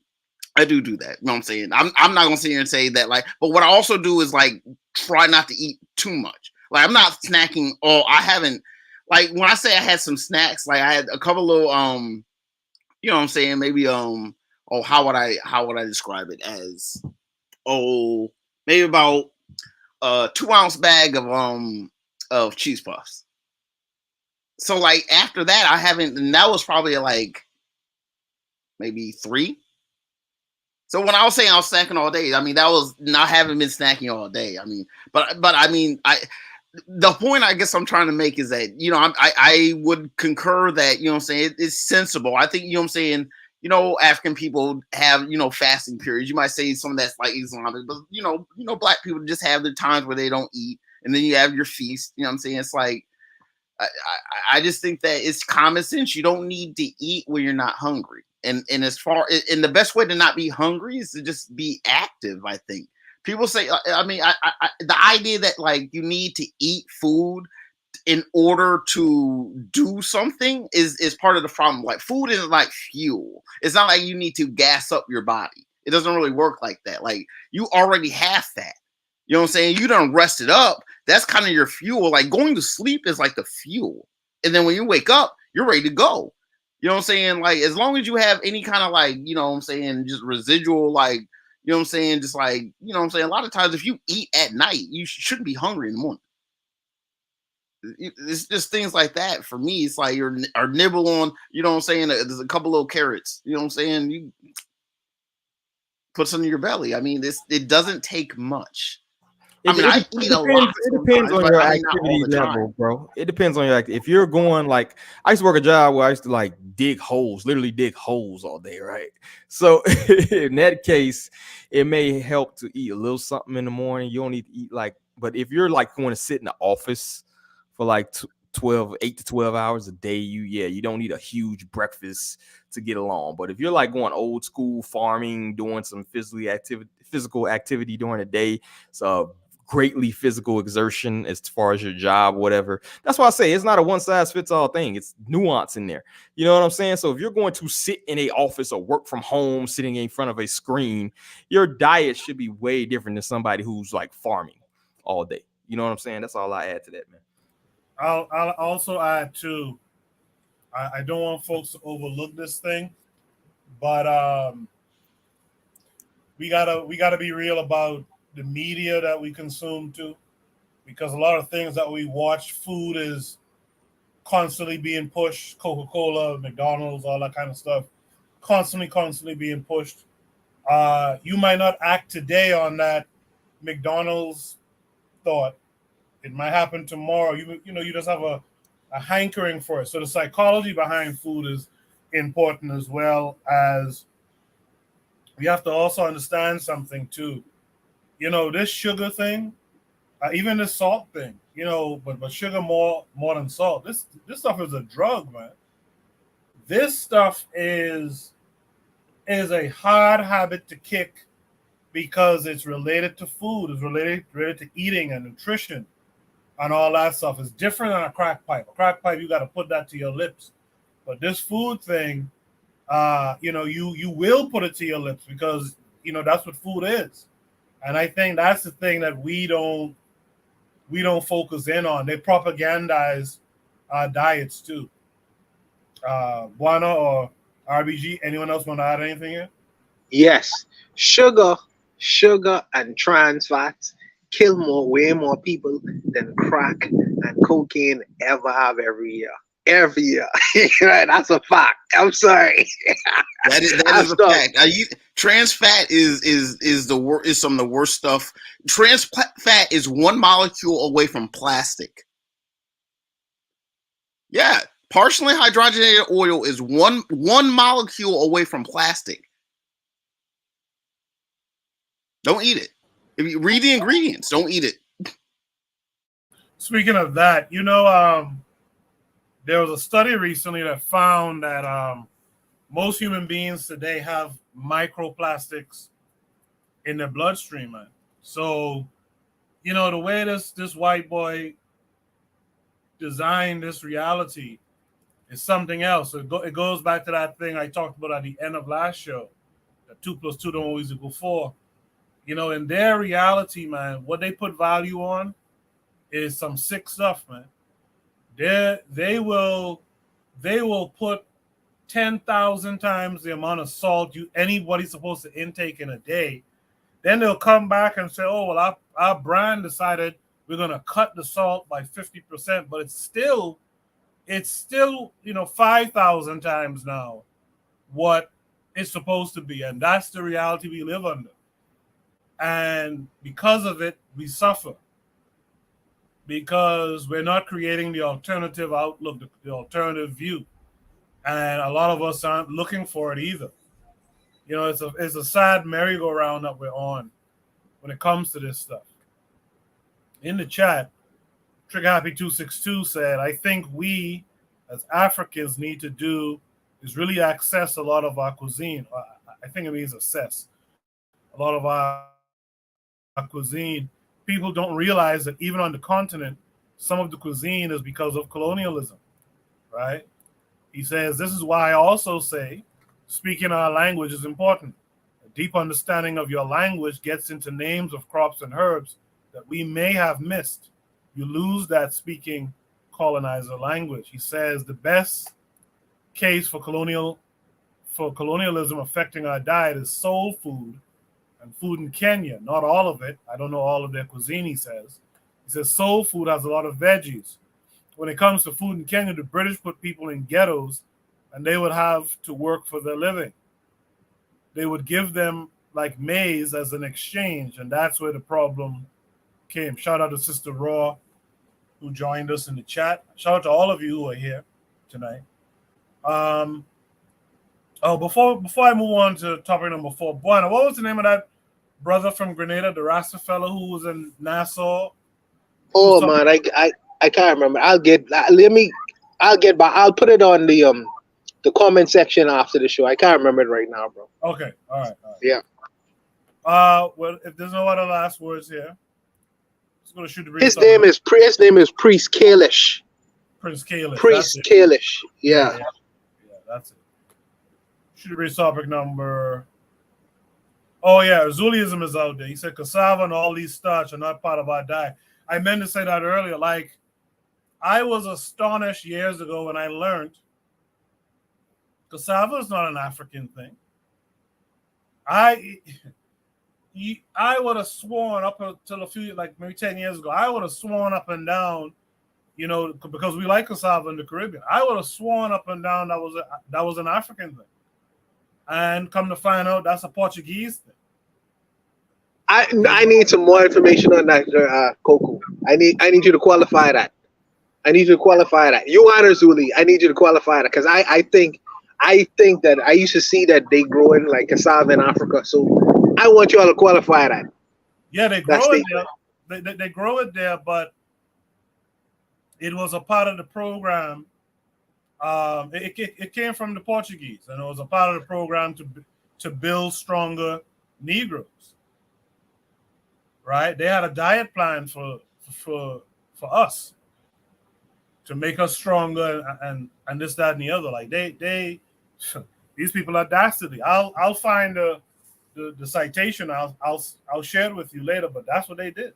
Hey, can I add something? Yeah, cassava. That's not it's kind of like apples and the apple seeds. There's arsenic in the apple seeds. There's like a poisonous chemical in cassava if you eat it raw. To the best of my knowledge, it has to be soaked. Kind of like you would soak like a sweet potato or like a regular potato. You would soak it, but the reason that you soak it and you probably have to change the water is that bitterness is like actually poisonous if you actually like eat a lot of it. It's like that's not what we was eating. If anything, it was probably like a survival kind of thing where it's like, you know, people found something and they experimented with it and it's like they ate it, but it's probably like there's probably issues in eating it that, you know, over that people haven't recognized, you know, probably all kinds of neurotoxins and stuff. These are things, you know what I'm saying? Like, you know, neurotoxins, like, whoa, like, why aren't people thinking straight? Like, whoa, like type stuff. So it's like, a lot of these foods that we may think is indigenous really aren't. I mean, I've read, that is something I read, like cassava really is not an indigenous African food. I don't know why, and that's just my best guess is you know, some kind of like survivalist reflex. They had to dig something up type shit. I don't know. Yeah, if you look at European farming practices today, even hogs and stuff, a bunch of things like yams and potato and things like they'll grow that stuff just to feed it to their hogs and stuff. You could look that up. Why I gotta be a crackhead? Anyways, I always thought that the yams and and cassava. But I see them cocoa. I see these things growing in like in deepest parts of Africa. Where would they have gotten these things from? You say they get them for the Portuguese? This new news for me. This new information for me. Maybe I need to do some research on it. But I never heard about it before. I thought it was something that we always ate, in Africa. But needless to say, I'll do some my research on it. Yeah. Trigger Happy 262 says he's going to do some research too. He says because we have to remember we traded for it too. So clearly our ancestors ate it with agency, but how do they manage it is the question.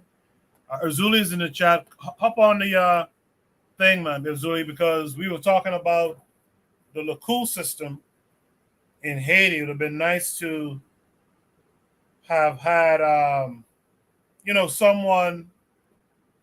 It would have been nice to have someone from there who might be, a little bit more grounded in it. Daily Affirmations by Pauline says, I just read it was introduced to Africa by the Portuguese. So let's go to Shoot the Breeze topic number 4 tonight. Shoot the Breeze topic number 4 tonight says, focus on the 7 dimensions of power, specifically national identity. How can Africa become a superpower with no racial analysis? Is African a sustainable identity if it's only geographic? This came with a link, of course. But before I go there, I see folks are adding. So Anthony, that's our boy, Bobby, right? He says cassava originated in South America and was first introduced to Africa in 1588 into the Bakongo Kingdom. So more and more info is coming in to let y'all know. This topic comes with a link. It takes us to YouTube. Pretty short video. We'll watch it, and then we will discuss it.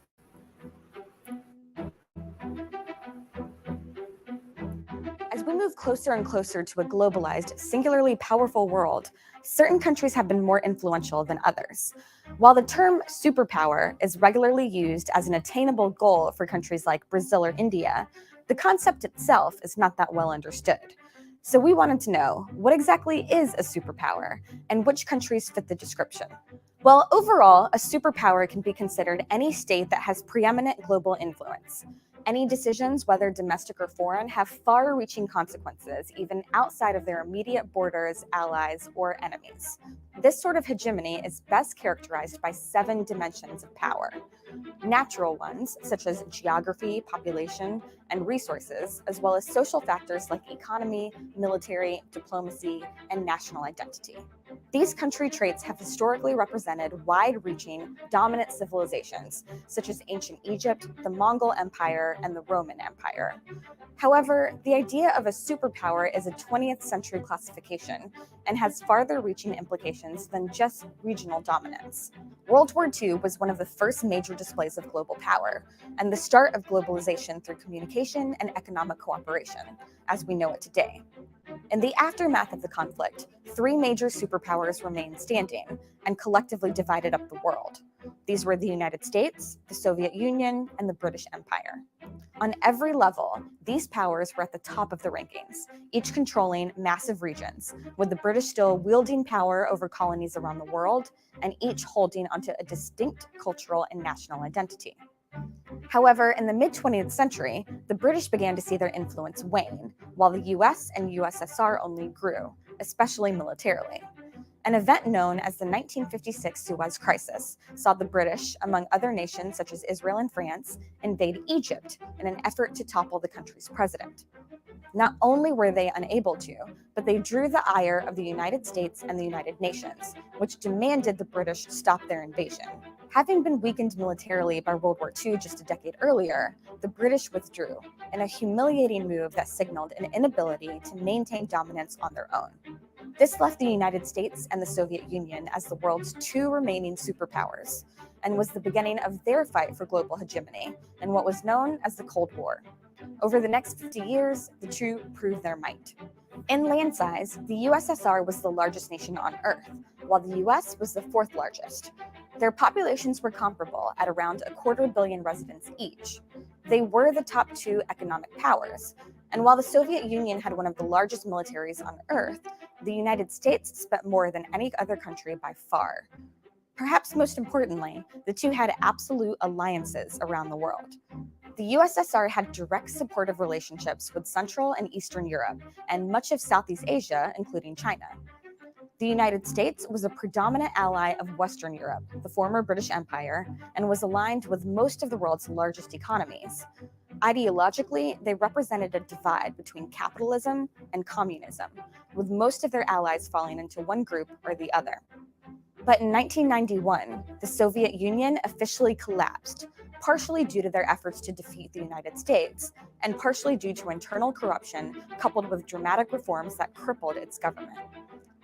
With the dissolution of the USSR, the United States reigned supreme, not just over the former Soviet Union, but the world at large. Militarily, the United States outspends all countries by an enormous margin, more than the next 8 biggest spenders combined. In short, the only remaining superpower on Earth is the United States. But that may be changing. Emerging economies, known as the BRIC nations, have seen unprecedented economic growth and population booms. Their countries have seen renewed influence, with China as a manufacturing giant, India with the second largest population on Earth, Russia as a geopolitical manipulator, and Brazil as a soft power with immense natural resources. Additionally, the emergence of the European Union as a stable collective has raised the possibility that they will become the next superpower, similar to the United States, especially as the US has seen its international standing falter since the 2016 election. As the rest of the world sees breakneck growth, it may only be a matter of years until a new superpower emerges to rival the United States. With so much talking about the BRIC countries as potential next superpowers, it may be worth knowing just how powerful they are today.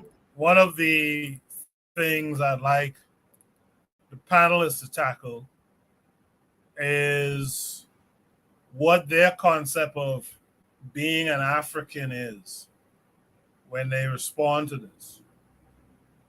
The prompt says focus on the 7 dimensions of power, specifically national identity. How can Africa become a superpower with no racial analysis? Is African a sustainable identity if it's only geographic? That's an interesting part of that prompt right there. Real Black Gentleman, what say you? I will say that, let's see. RBG, how can Africa, I'm reading this out loud. I have to think about this. How can Africa become a superpower with no racial analysis? Well, I mean, again, this has to do with understanding that naturally there's more things that keep Black Africans, the nappy-headed people of the world, right, together than separate us. And a lot of things that separate us are just topological, superficial stuff. Again, languages, and these languages, these things can be separated. These things can be these things can be handled. It really does have to do with a sense of policy and the motivations. You're going to have it's going to have to be something that is probably led by the youth, that transcends boundaries. This goes back to the hip hop, bringing back the griots.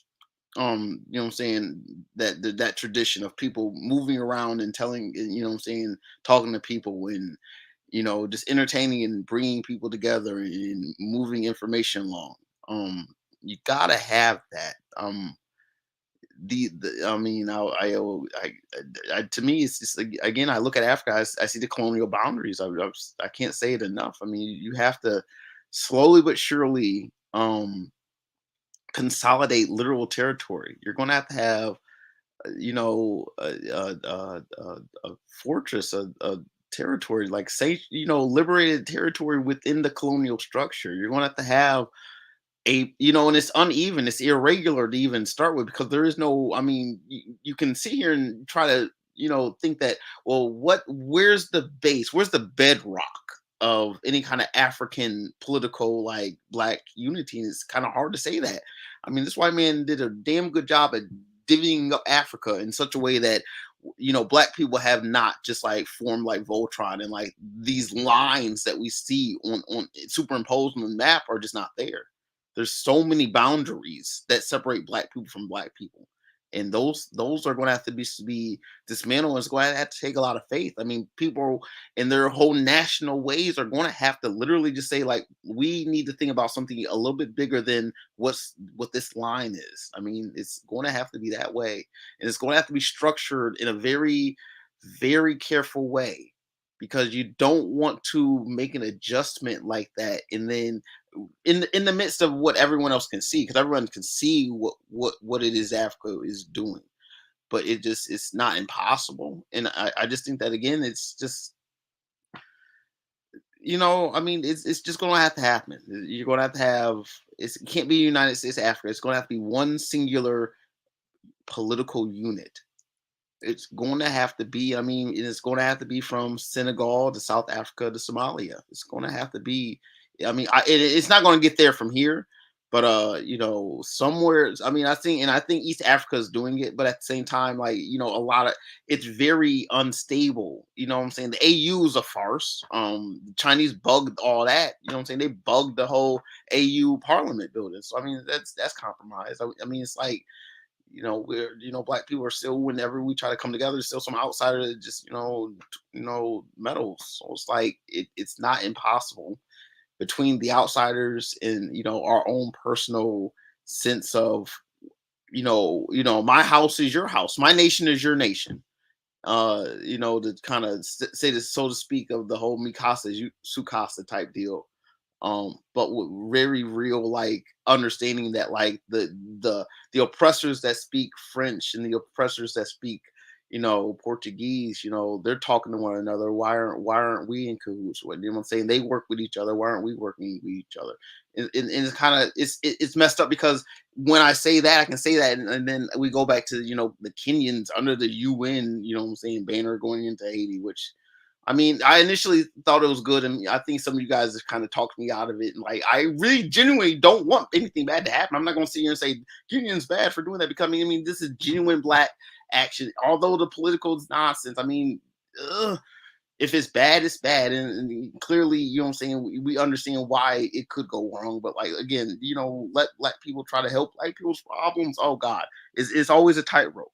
I mean, it's difficult. I mean, I think that the coups are definitely a good help, and I think that the only way to do that is to pry all the colonial powers out of Africa. And you might have to do it one at a time, or do them both at the same time. I mean, then you have people who are in power who, I mean, some of them are genuinely trying to do their damnedest, what I'm saying, to actually do the real thing in real time, for their people, and for, what I'm saying, what's really true and honest. You know what I'm saying? It's a mixed bag. I mean, you can look at Africa, you can look at the people there, and you can make your own decision. I don't necessarily have to tell you. I have my own opinion.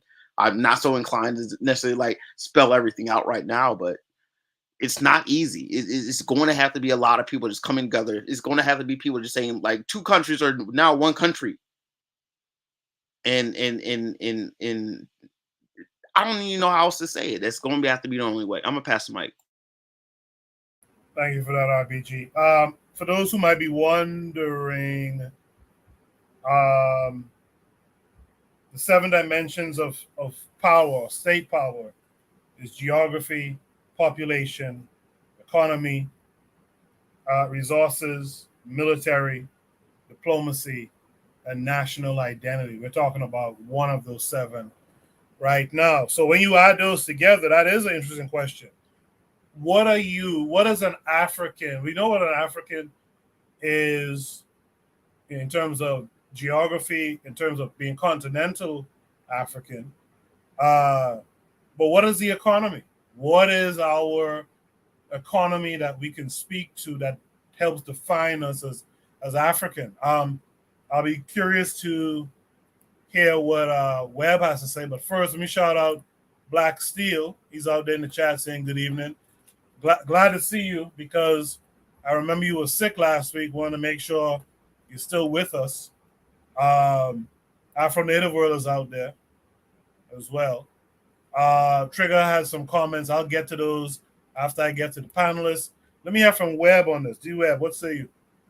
My question is, do you want to live long enough to become a villain, right? The only way you become a superpower is in the classical sense of the term is to colonize people. You have to be a colonial power. Even the example she gave with Rome, and the different superpowers, even the US, the US has 700 military bases in 100 countries. That's why they spend more than all of the other countries combined, at least the top three behind it combined, because the only way to become a superpower is to engage in colonialism. Do you want Africa to engage in colonialism is the question. Not to mention, I don't like to speak in Africa as a monolith, because Africa's 54, 55 countries who all have their own agenda and own things to consider when they do business. So to me, the conversation is a little bit more nuanced than what's made out to be. But honestly, to tell you the truth, I don't believe these classic examples that was given is going to equate to what the future may hold, because we live in a different age. We can see it right now where you got half the world marching with Palestine flags in their hand, right? Where culture is going to make a huge difference. Culture may even bridge military might going forward. As crazy as that is to sound, because people nowadays have access to a lot more information, and have a lot more access and are drawn and actually attached and have an emotional attachment to other people who they never met and never even went before. So I would make, I don't know if people heard of fourth generational warfare or fifth generational warfare. You might want to do some research into that. Whereas we're seeing a shift into things, and honestly, the US is going the way of Rome right now with that whole BRICS thing and spending more and having 700 bases in 100 countries, where you're overextending your power to the point where you're watching a dying empire. And do you really want that whole cycle to play out for Africa? Do you want Africa to do the same thing that all these other, because all of these people that mention the superpowers, guess what? They're not fucking superpowers no more, right? So to me, if you want to have a sustained type of deal, you kind of need to think about it in a different type of way. I would more so advocate for isolationism, to be honest with you, in the vacuum. Now, kind of getting back to the prompt where we speak on the national identity, Africa, the African identity. In order for that to come into play, you have to have some kind of sustainability, whereas people have to have a tie to the continent. I think half of the stuff you're seeing right now with the rise of the FBA and the ADOS and the vitriol between this diaspora nonsense is because largely a lot of people in diaspora don't have a tie to the continent. If you look at, for example, Mexican Americans or Mexicans, wherever they may be, they go back to Mexico every fucking so often, right? Where they have a tie, an actual tie. They have family there. A lot of people spread out there as a diaspora don't even have, family that can name on the continent. So to be honest, you need to start from ground zero and start building a bridge. That should be number one. Fuck all this superpower talk. You need to crawl before you can walk. There needs to be a tie. You need to start promoting Africa as a place to where people can come and visit and build families and have families here, where you come in once a year. If you look at Israel right now, Israel has the largest amount of people who have dual citizenship, 20%, I believe, of Israel. They come back every year and they have a tie to America. You've seen pan-Europeanism at play with a lot of NATO and things of this nature. People, even in Americans here, go back to Europe so often, and to me, if you're going to talk African identity, you need to start with having a sustainable way for Africans throughout the diaspora to go back to the continent where they can feel they have a tie. And to me, that kills a lot of nonsense. That kills a lot of nonsense that you have out here. It needs to be more than just being melanated, yo. I deal with a lot of Indians, half of them darker than me, and they have a tie. Is more so not their look, it's their culture.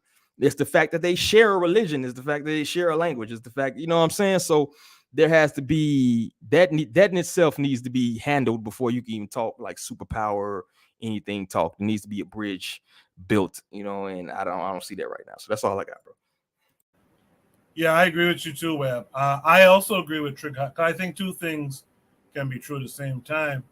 I think superpower is a long-term goal, but I think while you have that long-term goal, let's work on some of the stuff that we can do now. And that's one of the issues I have is, when we look at these other folks, like right now we're looking at Israel and the Palestinians. And, one thing with Israel, man, that like Webb kind of alluded to, these guys have their family, they live in Brooklyn, but they still got family in Israel. They have the, I forget what they call it now, but they have those summertime trips for the Jewish kids to go back to experience Israel and learn about its history and all this type of shit. And we don't have that. We have some verbal invitations. Hey, come on through. But where is it structured for us to go there and really reconnect with the place? Reconnect with the people and the cultures. Like some different tribal groups or whatever should be happy to say, hey, man, the people who were taken, who were from the Mendi tribe, a lot of them went to so and such place, and you guys are from there, man, we will accept you to come back and experience it. But we're not really getting that. A lot of it is legwork for us in the diaspora to go back to the continent and try to establish those connections and stuff like that. That's my one knock with leadership in Africa since these countries were gaining independence and all that stuff. Immediately there should have been some, hey man, come on home. If you don't move back, at least make it a part of your culture that you return to the motherland, stuff like that. But anyway, Buana, what say you?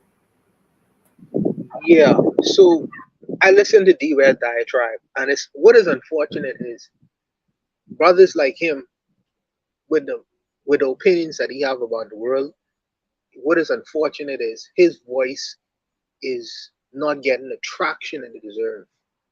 Because if you go to listening to that dialogue, nuance by nuance, idea by idea, it is very well reasoned, very well articulated, and it's unfortunate that people like Tariq Nasheed is a representation of so many.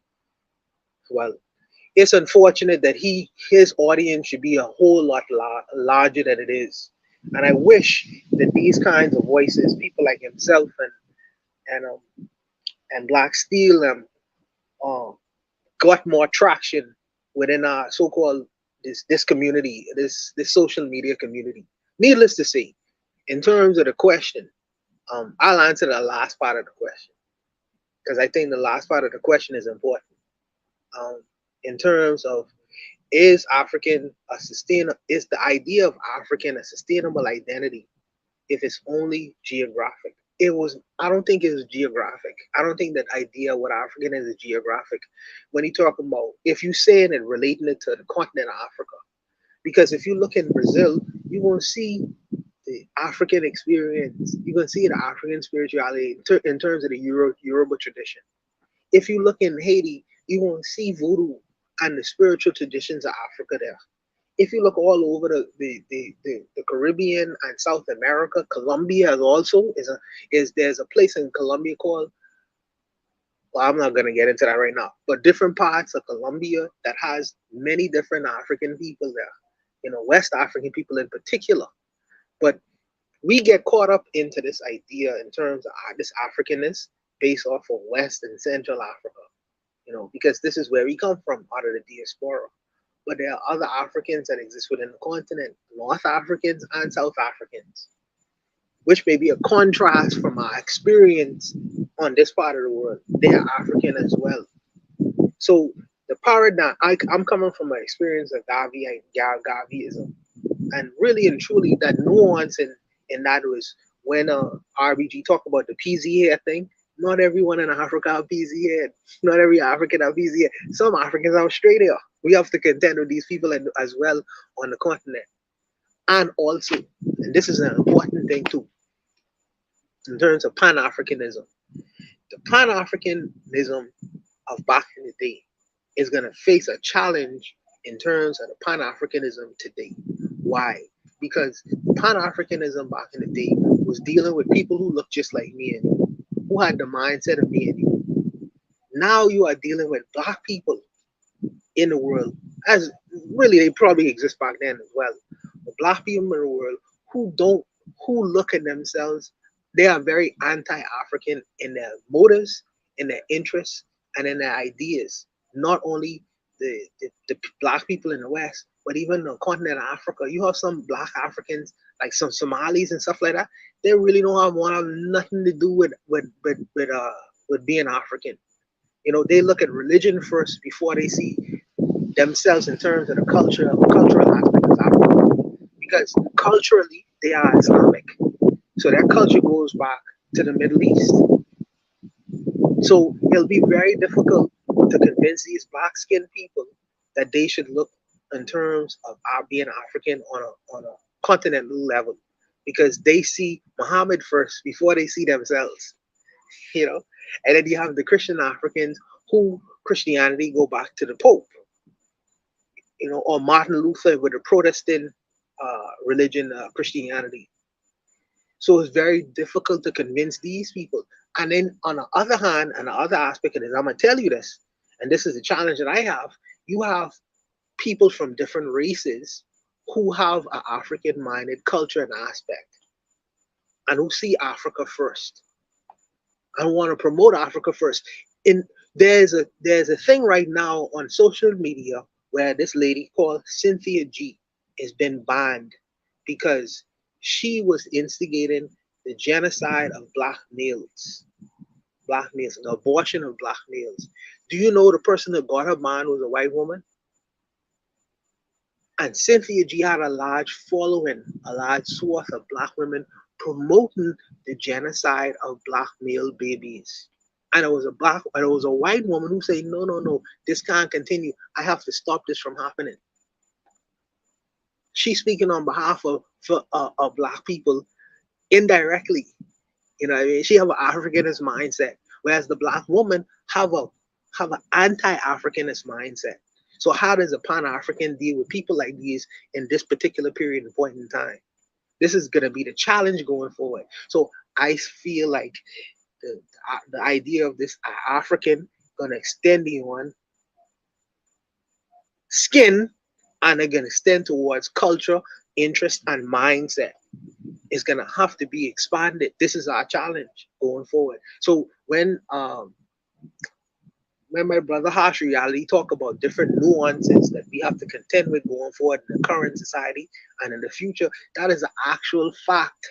That is an actual fact, because there is going to be nuances that we have not necessarily come to contend with and deal with yet, but which we will have to, because there are Black people with broad nose and PZ head who are completely anti-African. In fact, some of them are white supremacists in their mindset. How do we deal with these people? And we attempted to last week when my brother Black Steel tried to answer, and how do we deal with a certain swath of people? You know what I mean? But this is going to be our challenge going forward. This whole idea of what African is, and going forward, and how do we categorize it in terms of Pan-Africanism and all these other things that Garvey them didn't have to deal with. It's going to be completely nuanced, and this is something that we're going to have to contend with and discuss going forward. But I'll leave it there. I'm going to put up Zuliism said no African has straight hair. I'm going to put up this one message from Trigger Happy. He says, I have to ask a question again. Don't you think that makes African as an identity weak? If we have some of our people who are Black Muslims who say they are more Muslim than African. Anyone can respond to that. Go ahead.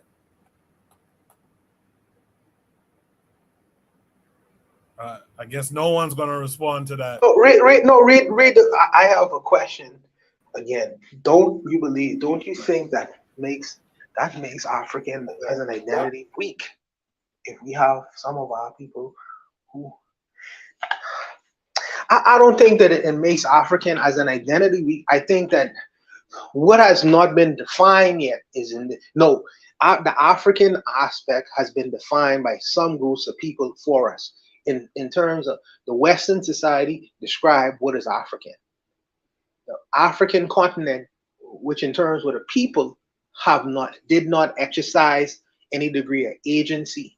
Sometimes, right now, we are waking up out of that slumber and we are exercising our agency and have been defining in terms of what we say is African and what is not African.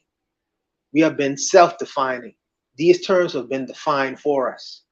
So I think that now what makes a person African is not a weak thing. I think it makes us actually strong because we exercise our agency, whereas in the past we have not. These labels have been put on us. African is a person defined or categorized by his skin complexion or skin color back in the day. This was the colonists have done. But now, in terms of Pan-Africanism or in terms of agency, we saying, well, that's not only it. You have to add these things too. You have to add culture. You have to add what the person's interest is. You have to add mindset. All these things I feel should be added on to this term, what an African is. And like I say, this is going to be the personal challenge of the Pan-Africanists going forward, because you have Black people who are anti-African. Make no mistake about that. Are completely anti-African, even though they have black skin and peasy head and broad noses, just like me and you. So this is the thing that I feel like we should contend with going forward. But I'll leave it there, man. I spoke too long, so. I kind of think that's an ahistorical view, man. Like, when there have always been people who have identified for different things. Like, when has Africa just been completely 100% united with everybody on the same fucking page, agreeing to everything and just kumbaya holding hands, right? Like, I that will never, ever, ever, ever, ever happen, yo. Like, it will never, ever happen, yo. So I think you're setting yourself up for failure, and you're setting yourself up for frustration and a loser mentality to think that 100% of people would agree to whatever mentality, and looking at yourself as weak because 100% of melanated people who may have African ancestry don't agree to every single part of your ideology, right? You will always have outliers, yo. That is humanity in a vacuum. You feel me? So I don't even subscribe to that. It's like when you sit here and argue about the fucking 100 FBAs that exist only on fucking Twitter and other, you don't even see these people in real life, but you focus on those, half of whom are bots, might not even be Black.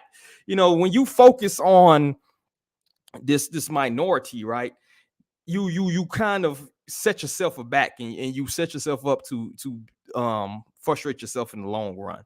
So yeah, Black Muslims say they're more Muslim than African, but is that the majority of people? Is that 90% of Africans who say they're more Muslim than they are African? You know what I'm saying? Is that 70%? So to me, I wouldn't even look at it like that, because you're just gonna end up frustrating yourself, yo. That's what I got on that. But harsh reality. Not all Europeans have this idea or see themselves as white supremacists and all these other the Western mindset. Let me put it like that, because Russia don't see themselves like how America sees itself, or France, or England, or Spain. But enough of them see themselves as what they see themselves as to eventually become or label themselves as a superpower. And the Chinese, all of the Asians don't see themselves as this pan-Asian unified thing, because the Japanese don't like the Chinese.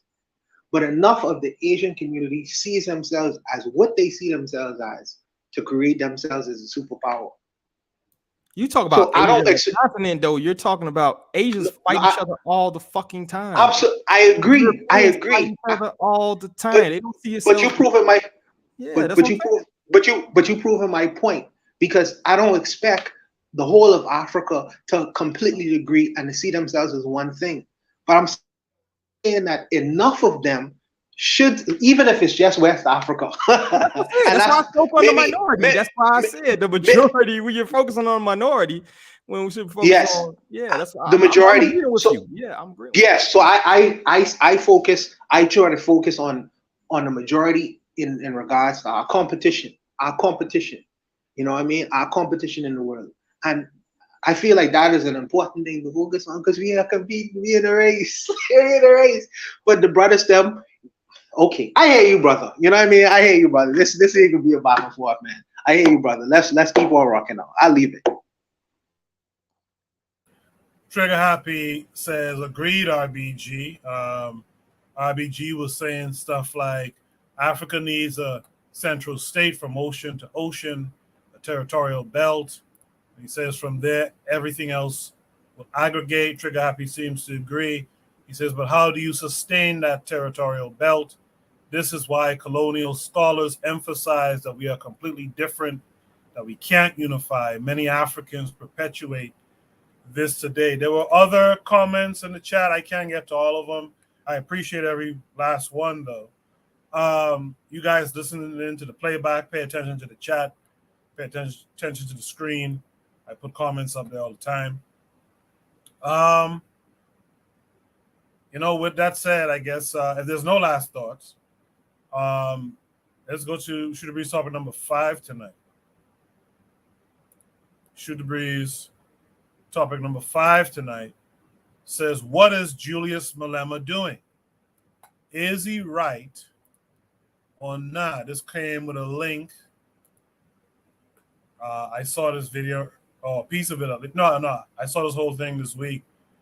You guys sit back. Let's take in this show, The Saint and the Sinner.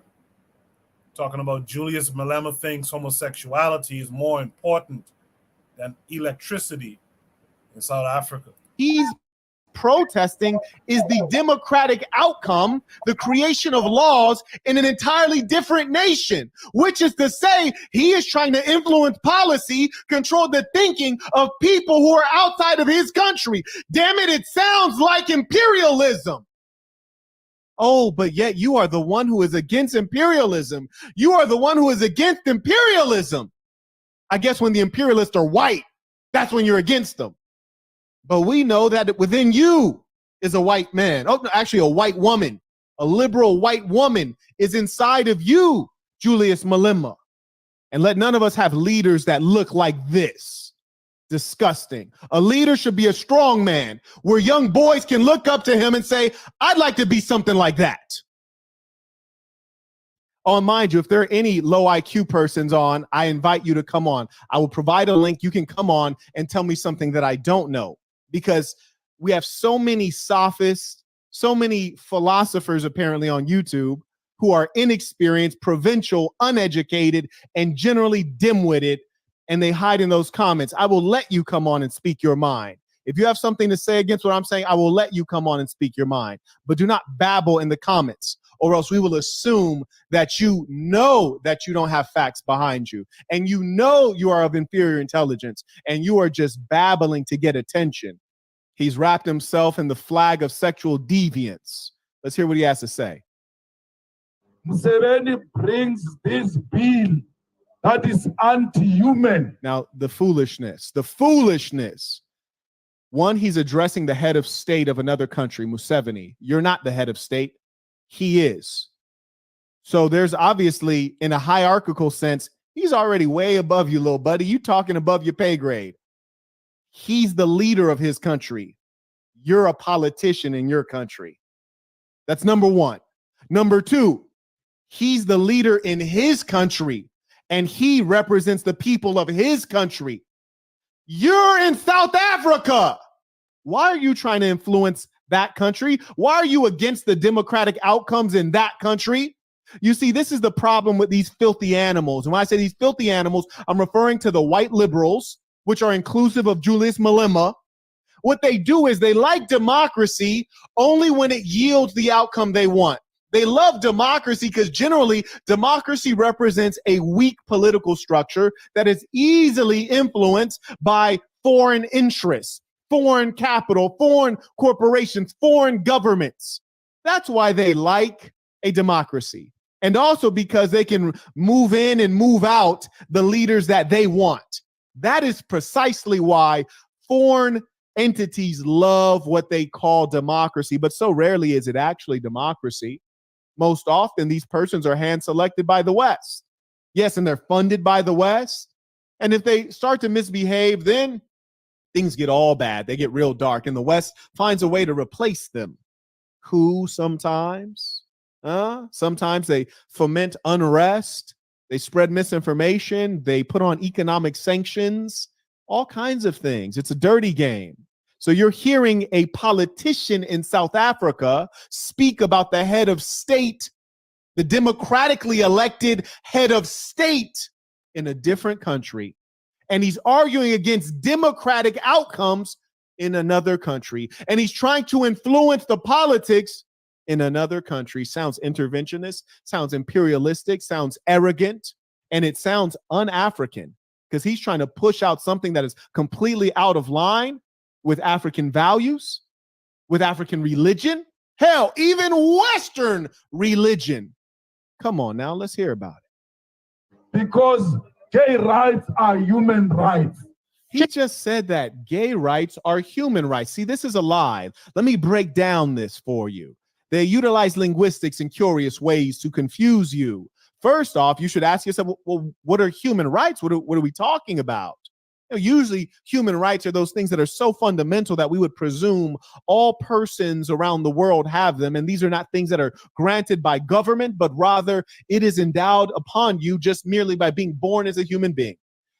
Gay rights are not human rights, you see, because the right to do something that is generally considered filthy, the right to do something that has historically been documented as a mental illness, the right to do something that is detrimental, not only to you, but to those whom you do it with, and then the children who may be onlooking upon your filthy ways. No, that is not a right to do something like that. Every society has a morality that the masses in that society decide upon. And the masses have decided that they will not allow sodomy. They will not allow these perversions in their nation. It is their right. What gives him the right to tell Ugandans or to tell Tanzanians or Kenyans or those in Gambia or those in Gabon or those in Nigeria what they should do? What gives him the right? I would never trust a man who barely looks like a man. He actually looks like a transgender man. He looks like might actually be a woman. No facial hair. No muscle mass. I say that to say that he is weak. And don't you ever let a weakling lead you. You see, that's been the problem in African nations. They let weaklings lead them. They let weak men lead them. And South Africa has a history of this. They have a famous weakling. His name is what is? I try to suppress it psychologically. It's a point of disgust. What's the Nelson Mandela? Nelson Mandela, great politician, phenomenal orator, weak leader, a disgrace to the black race. Yes, got a history of this in South Africa, and it's vile. I'll tell you why. You see, no one bothers the Jewish people today. You can't even speak ill of the Jewish people. Hell, you can barely even bring up their name. Why? Because after they suffered what they suffered in World War II, they said never again. And the way we will ensure that this never happens again is we will hunt down everyone who hurt us, and we will terrify everyone. We will make them know that you will face execution, you will face hanging, you will face cancellation, you will face economic sanction, you will face everything if you so much as speak a word about us. And just imagine, they're just a small little portion of people. The Africans are a large people, biggest continent. they follow behind these weak leaders, these Mandelas, these Julius Malemas. And how are you going to be a nationalist when you don't know how to protect your own? How are you going to be a nationalist when you don't even know what your own values are? You don't know what African values are. You out of line. How do we know you're out of line? We look at the whole damn continent of Africa. The whole continent. No one agrees with you, buddy. The whole continent, but trip on this, and we're gonna look at the evidence. We look at your own country. No one agrees with you. And here's the sad thing, that the South Africans are resigned to dealing with this boy because they ain't got another real man to stand up. And I've been to South Africa a lot. I spent a lot of time there. Yes, indeed. I even was hiring employees there. And I had to stop because they're so damn incompetent. The electrical grid is in disrepair. And we can't do business with no goddamn internet and electricity. Quite funny because I do believe South Africa also exports energy. It is one thing for the whites to come from Europe and they show up to exploit and dominate, and I can't hate that. But it's yet another thing when you would grow up someone in that land, someone who is supposed to see that land as the land of their ancestors, someone who is supposed to have culture and values, someone who probably came from a tribe but forgot what the hell the teachings of the ancestors were. You know damn well your ancestors weren't transgenders. You know damn well your ancestors were not feminists. You know damn well your ancestors don't believe in this shit. I know his ancestors don't believe in that. How the hell he don't know? You see, that boy is gay. Listen to me. That boy is gay. You know, it's one thing to say it's not right to oppress certain populations, and I agree. It's all right to say we ought not put these people up on the stake and burn them, and I agree. It's all right to say we shouldn't throw stones at them and marginalize them and ridicule them, and I agree. But it is yet another thing to wrap your little fat, skinny body. Yes, he's fat and skinny at the same damn time. It's yet another thing to wrap your fat, skinny body in the flag of perversion. That's a different thing. Now let's hear what this fool has to say. Just months after EFF leader Julius Malema led a march to the Ugandan embassy. Look at all these fools. Look at these fools. All that dark skin. All that beautiful dark skin. And inside in each and every one of them is a small liberal white woman. A small liberal white woman who believes in socialism and communism and all these isms that come from Europe and all these philosophies that they don't truly understand and all of these economic schemes that they know not the outcome of. All that black skin, all that idiocy. You see, the real darkness that you should see in this image is the darkness that covers their mind. They're lost. They're ignorant. You see one of them with a rainbow hat on. Unreal that you can have a people who engage in that which is unnatural, yet they have adopted iconography that represents something that only occurs in nature. The rainbow, something that the religious people would say God would show us every now and then. Something that occurs in nature, something that is natural, the rainbow. But it's those who are unnatural who use this as their icon. Amazing. Black people, wake up. Wake up. Black men, wake up. I could never, ever follow a male who would support such things. Let's hear the foolishness. In Pretoria against its anti-homosexuality bill, Malema charged that the law was draconian and should not be passed into law. So he's a South African talking about a Kenyan law. He says the law is draconian. When we think of things that are draconian, that would suggest that it's very harsh. You know what's harsh, dummy? And I know this from experience. Load shedding is harsh. You Americans, you Westerners, those of you who live outside of the continent might say, Marquette, what is load shedding? Load shedding is a euphemism from South Africa's political class. It is a euphemism for we fucked up and we can't keep the fucking electricity on, so we're returning you motherfuckers to the dark ages. Literally. It will be dark because we will cut off the electricity. Yes, and you will live and try to do business and try to engage economically in a fucking backward ass environment with no electricity, and you won't know precisely when it's going out or precisely when it's coming back or precisely how long it'll last or precisely when we'll be out of this quagmire. Yes, that is draconian. You dumb son of a bitch. Yeah, I went there. I went to Cape Town. I went to Camps Bay. I wanted to buy a house and open up an office and do business in South Africa, and I couldn't because you motherfuckers have bad electricity and bad political leadership. And I bet you there were people who had more money than I do who would love to do business in South Africa. I bet you there were people who are already in South Africa, corporations already in South Africa that have to leave because you can't keep the motherfucking lights on. I understand. I grew up in poverty. I grew up in a ghetto. I had times when my mother and father could not pay to keep the lights on. But here's the thing. My mother was a crackhead. Here's the thing. My father was in and out of prison. So why is it that South Africa's government basically adds up to my crackhead mother and their ability to be responsible? That's the kind of thing that should make you mad. You guys have elected crackheads to political office. They're about as competent as my mother was when she was on crack cocaine. Can't keep the lights on. All right. I guess we had to peep that whole rant by him. But I will say I noticed that this didn't get a lot of pushback.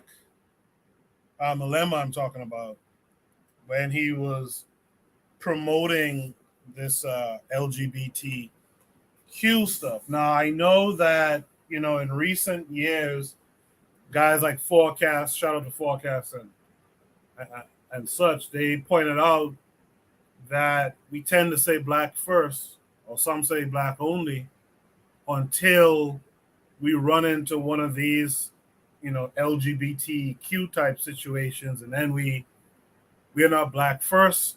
All of a sudden, when there's a black LGBT person, one thing that this guy did say, and I'm not familiar with him, the person who posted the prompt, I was hoping they'd come up.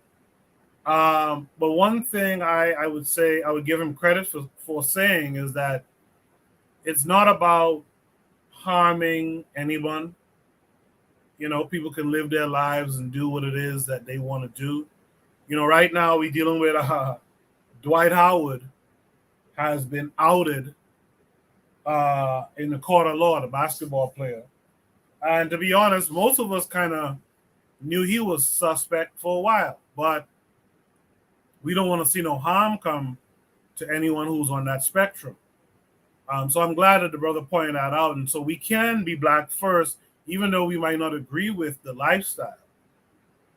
We can be black first and inclusive of those folks who practice it. What we don't want to do, though, unapologetically, is promote the lifestyle. I saw a brother on Twitter was talking about how, like in the Congo, there's evidence that they were like cross-dressers and whatnot, and how they weren't harmed, they were respected, this, that, and the other. And like the colonizers came in and kind of was upset that Africans, kind of didn't treat them with disdain. And I think it just goes back to the idea of like, man, live your life. But I think it also proves that as Africans, we didn't promote that type of stuff. And so I think that's something that we should keep in mind. But I'll throw it to the panel now. Is Malema right in what he's doing? Is he right?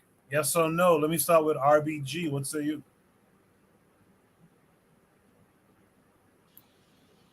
Man, I didn't necessarily even want to go first, but look, we can't sit up here and promote this. We can't have like what's supposed to be vanguard political people out here, majoring in minors. We can't do it. that flag is that flag is a misrepresentation of light itself. It's not something that, I mean, I thought that, I remember when he went up in the parliament and he had his EFF and they all had their little red jumpsuits, right? That was years ago. That was maybe 10 years ago, maybe like more than that. Yeah, this is I mean, listen, Kenyan anti-gay activist Lumumba to speak at EFF. See what I'm saying? So like this dude's going like kind of like again be captain, you know what I'm saying? Captain Save him, you know what I'm saying? With his you know what I'm saying, rainbow cape on, dude. It's like it's not what it's never good. It's never good. It's like why would you even like be extra with it? You know what I'm saying? Why would you be the mascot like that? Why would you need mascot even for a day like that? You know what I'm saying? Ain't no calculation for me. Like there's just, you don't have to do, it's like the whole spectacleism of it. You know what I'm saying? It's like, you know what I'm saying? You done, what about his flag? You know, have you ever seen him wrap his flag up like that? It's like, that's like, you don't want to put it to the same level. Like that's not a national flag. That's that international that's that international flag. That's like more UN, more colonialism from overseas. Like, you know what I'm saying? Like, I don't get it.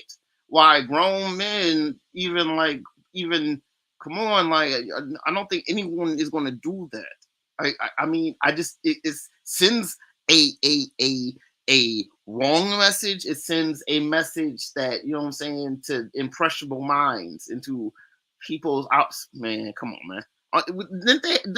Don't South Africa had they had this dude you know what I'm saying, they had all these you know what I'm saying, there's all kinds of sexual perversion down there with the, you know what I'm saying, down there with you know what I'm saying, a lot of, you know what I'm saying, it's not it's a bad look, to say the least. It's like, what, you know what I'm saying? Now this dude, again, in all what we talk about with culture, this is like these international people can come in and send their symbols and flags and have them wave around, and it's like, I mean, naturally that comes with resources. You know what I'm saying? Fuel for the plane trips. You know what I'm saying? Full of people with hotels when they go there and they do they missionary work of the 21st century, as it were. So like, you know, that has to be, you know what I'm saying? It's just a lot of the whole, they come in with gifts and with, you know what I'm saying, good intentions, and you know what I'm saying, that colorfulness of, even of the flag, it's just a one big, just like, you know what I'm saying, spectacle, and just, you know what I'm saying, it's not a solemn, like, you know, colors. You know what I'm saying? I don't, it's not what it is. I'm gonna pass the mic now.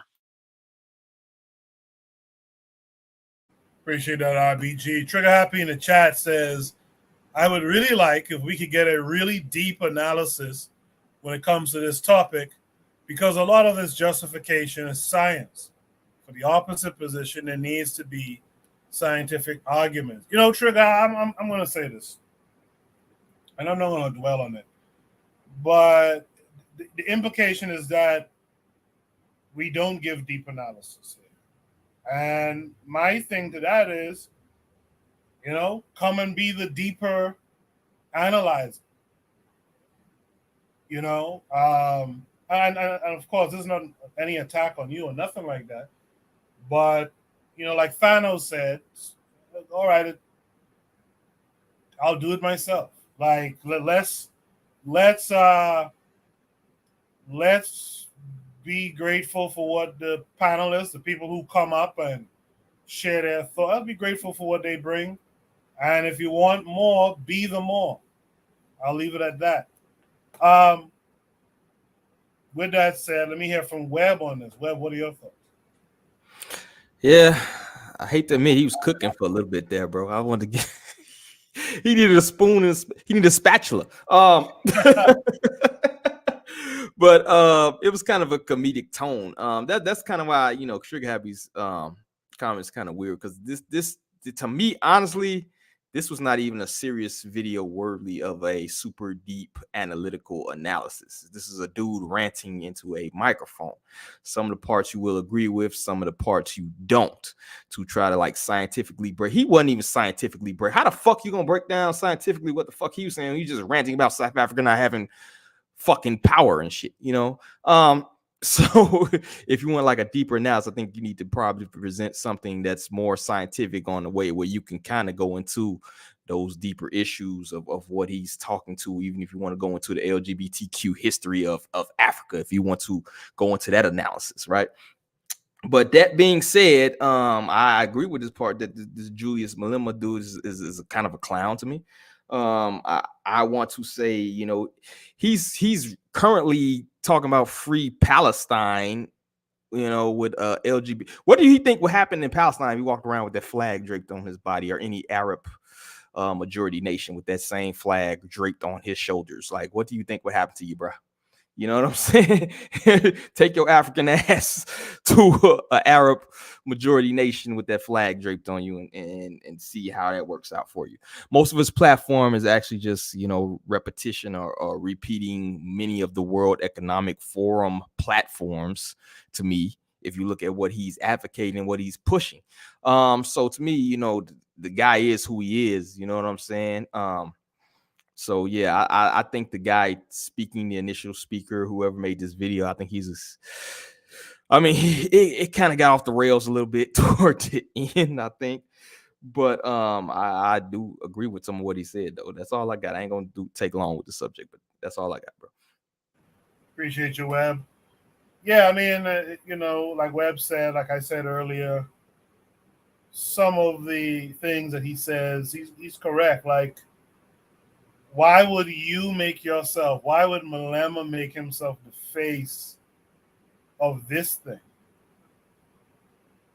And after he had so much support from the diaspora too. See, that makes me wonder now, you know, because you do have to be a skeptic sometimes. That makes me wonder, well, why was he portrayed enough for us to like the guy, right? To pay attention to him. And then he comes out with this stuff. It's kind of strange to me. Let me hear from Buana. Buana, what say you? Yeah, I follow the two of these brothers, you know, somewhat. So I know the histories of the both of these brothers. And for Julius, for us, let me start here. For us, in terms of leadership, the kind of leadership we want is we must agree on every issue that leader proposes before us. For him to resemble what we agree to as leadership in our eyes, he has to agree on every front, every issue. And I don't necessarily think that's what makes a good leader. There are going to be some things that a person like Mugabe is my guy. I like Mugabe. But there are some policies and some ideas of Mugabe I did not like. I completely disagreed with. Because I understand, but because I understand, not every human being is one thing. A human being is extremely nuanced. You have different facets and functions. Now, this guy was right when he said the majority of Africa are anti-LGBT. Why does he have LGBT in his mouth? That's a valid question. That's an absolutely valid question. You know. Also, Julius Malema is a Marxist. I'm not a Marxist. I disagree with the idea of Marxism. But I know some of my brothers hold fast to Marxism and socialism. Does that make him a good and a bad leader? It depends on who you asking. You know what I mean? I think that some of Julius Malema ideas are good ideas. There's some ideas that he have are far-fetched. This is the problem sometimes we have with politicians. You know what I mean? Sometimes you have a politician, or even in leadership. You know what I mean? All Julius Malema is doing is proposing a system in South Africa that he feels is going to be beneficial for the majority of South Africans. He may stand on a platform of LGBT that I personally disagree with completely, but some people some voters in his constituency or even in South Africa may want that. I don't know. I personally don't know. Marquette, on the other hand, there are some things that I could point to him personally and say, let he with clean hand, a person with clean hands should come before any judge or adjudicator and make accusations with someone with dirty hands. Marquette don't have the cleanest hands as well. Marquette was the Satanist sinner, was once a proponent of pimping. Iceberg Slim, big supporter at one point. He changed his platform. He started talking about other things. No problem. A man can change his positions on other things. Marquette is a Muslim too. He have a religious perspective that I don't particularly agree with. You know what I mean? So for him to lobby one black man to lobby allegations at another black man, where there's some things about that black man I don't agree with. There's some things about the accuser that I don't agree with. But because he sound like he making sense, what about the white girl who been in support, and why his white girlfriends and the white girl who probably behind the camera right now, who been supporting him throughout his career? His little white Becky. He talking about African politics. I feel like sometimes these brothers get on a platform to browbeat Africa from the position of where they stand at. South Africa currently has light problems and light issues. Nelson Mandela became the president of South Africa or in power in 1995. The light issues is a recent problem in Africa. But hey, they are in Africa. There are gonna be issues that arises in trying to perfect the country. What country is this man currently governing to ensure sustainable light is going on in that country? None. He's standing from a platform where he lives in the United States, talking about another person's country. He's doing the same thing Julius Malema is. Let he with clean hands be the accuser and come before and make the judgments.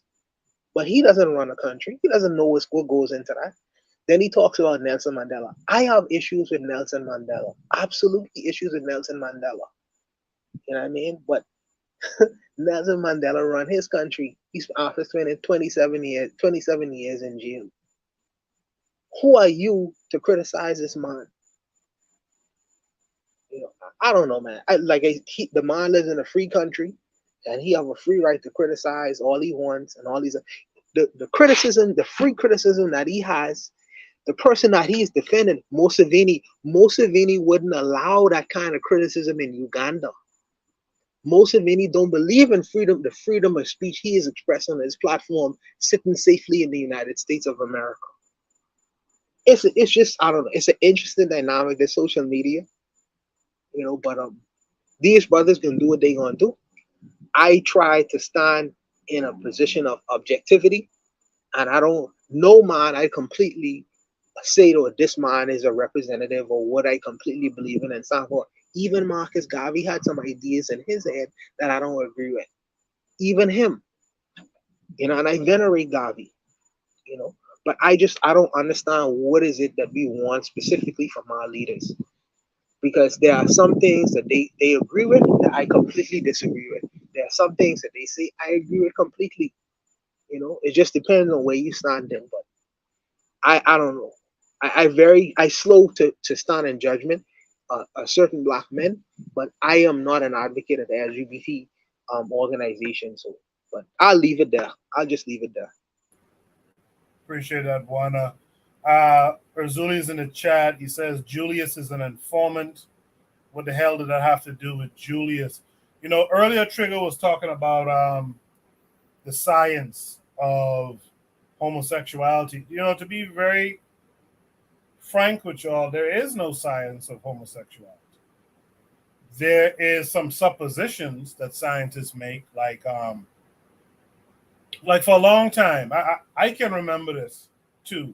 I remember when I was growing up, people who would argue against homosexuality would say there's no gene for homosexuality. You can't identify a gene. And all of a sudden, like in the 90s, some people suppose that this particular gene X something, X23 or something like that, this particular gene is probably or likely involved in homosexuality. Then they have this other thing where they say that homosexuality tends to be seen from the mother's side of the family. So like the mothers, brothers, and all this kind of stuff but there's no real good explanation for it.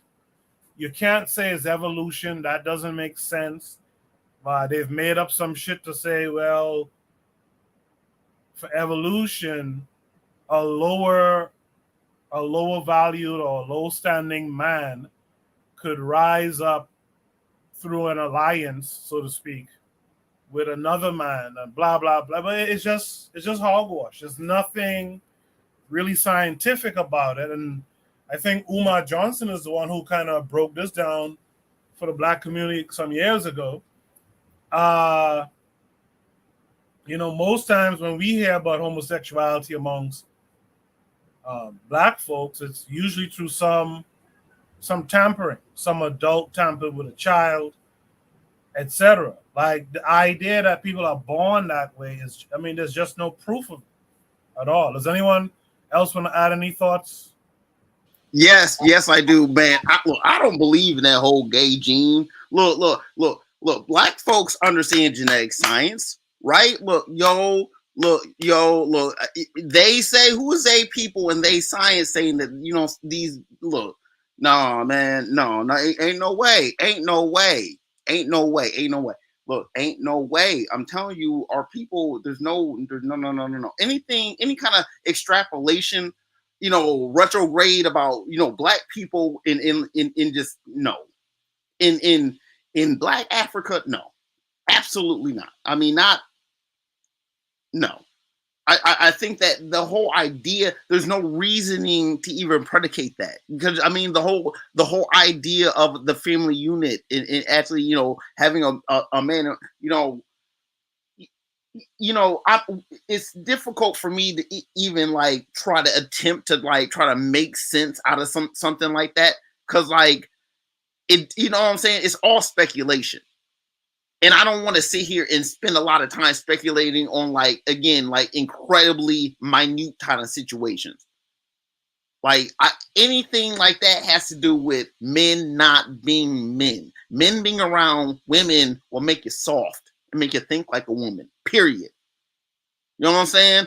If you out there in a soldier and you actually have enough sense to be around men and then have families that you defend, you don't have to worry about any of that queer stuff. Cause you always got your lady, you got the peace at home.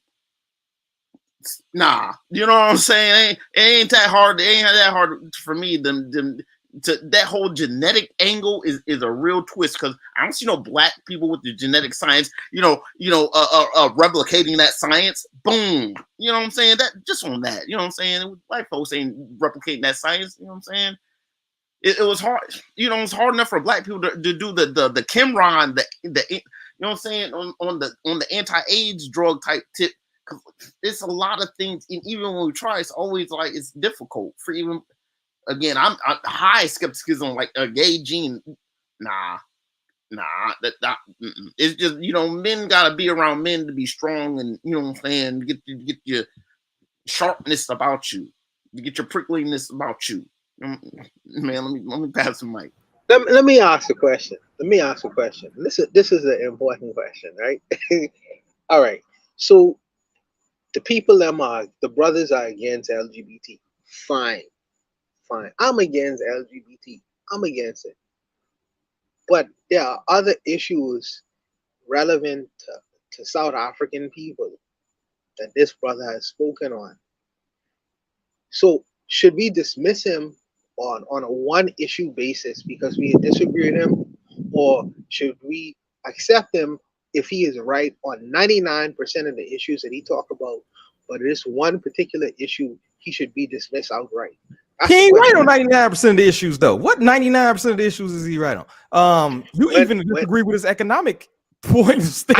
I do. No, I do. But no person is 99% right. And yes, you should, because guess what? Population matters, right? If you promote LGBTQ, you cannot replicate yourself, right? That's a fact. It's a big fact that it takes a man and a woman to get together to create more people. If you have more people, guess what? If I have 10 and you have 2, guess what? We control you because it's 10 of us and it's 2 of you. So population matters. And if you promote LGBTQ, you are anti-population. Okay, because the only way they can procreate is either to get with another straight person or to go to a lab. So period. So yes, you should dismiss a person on one fucking issue because that's a big issue.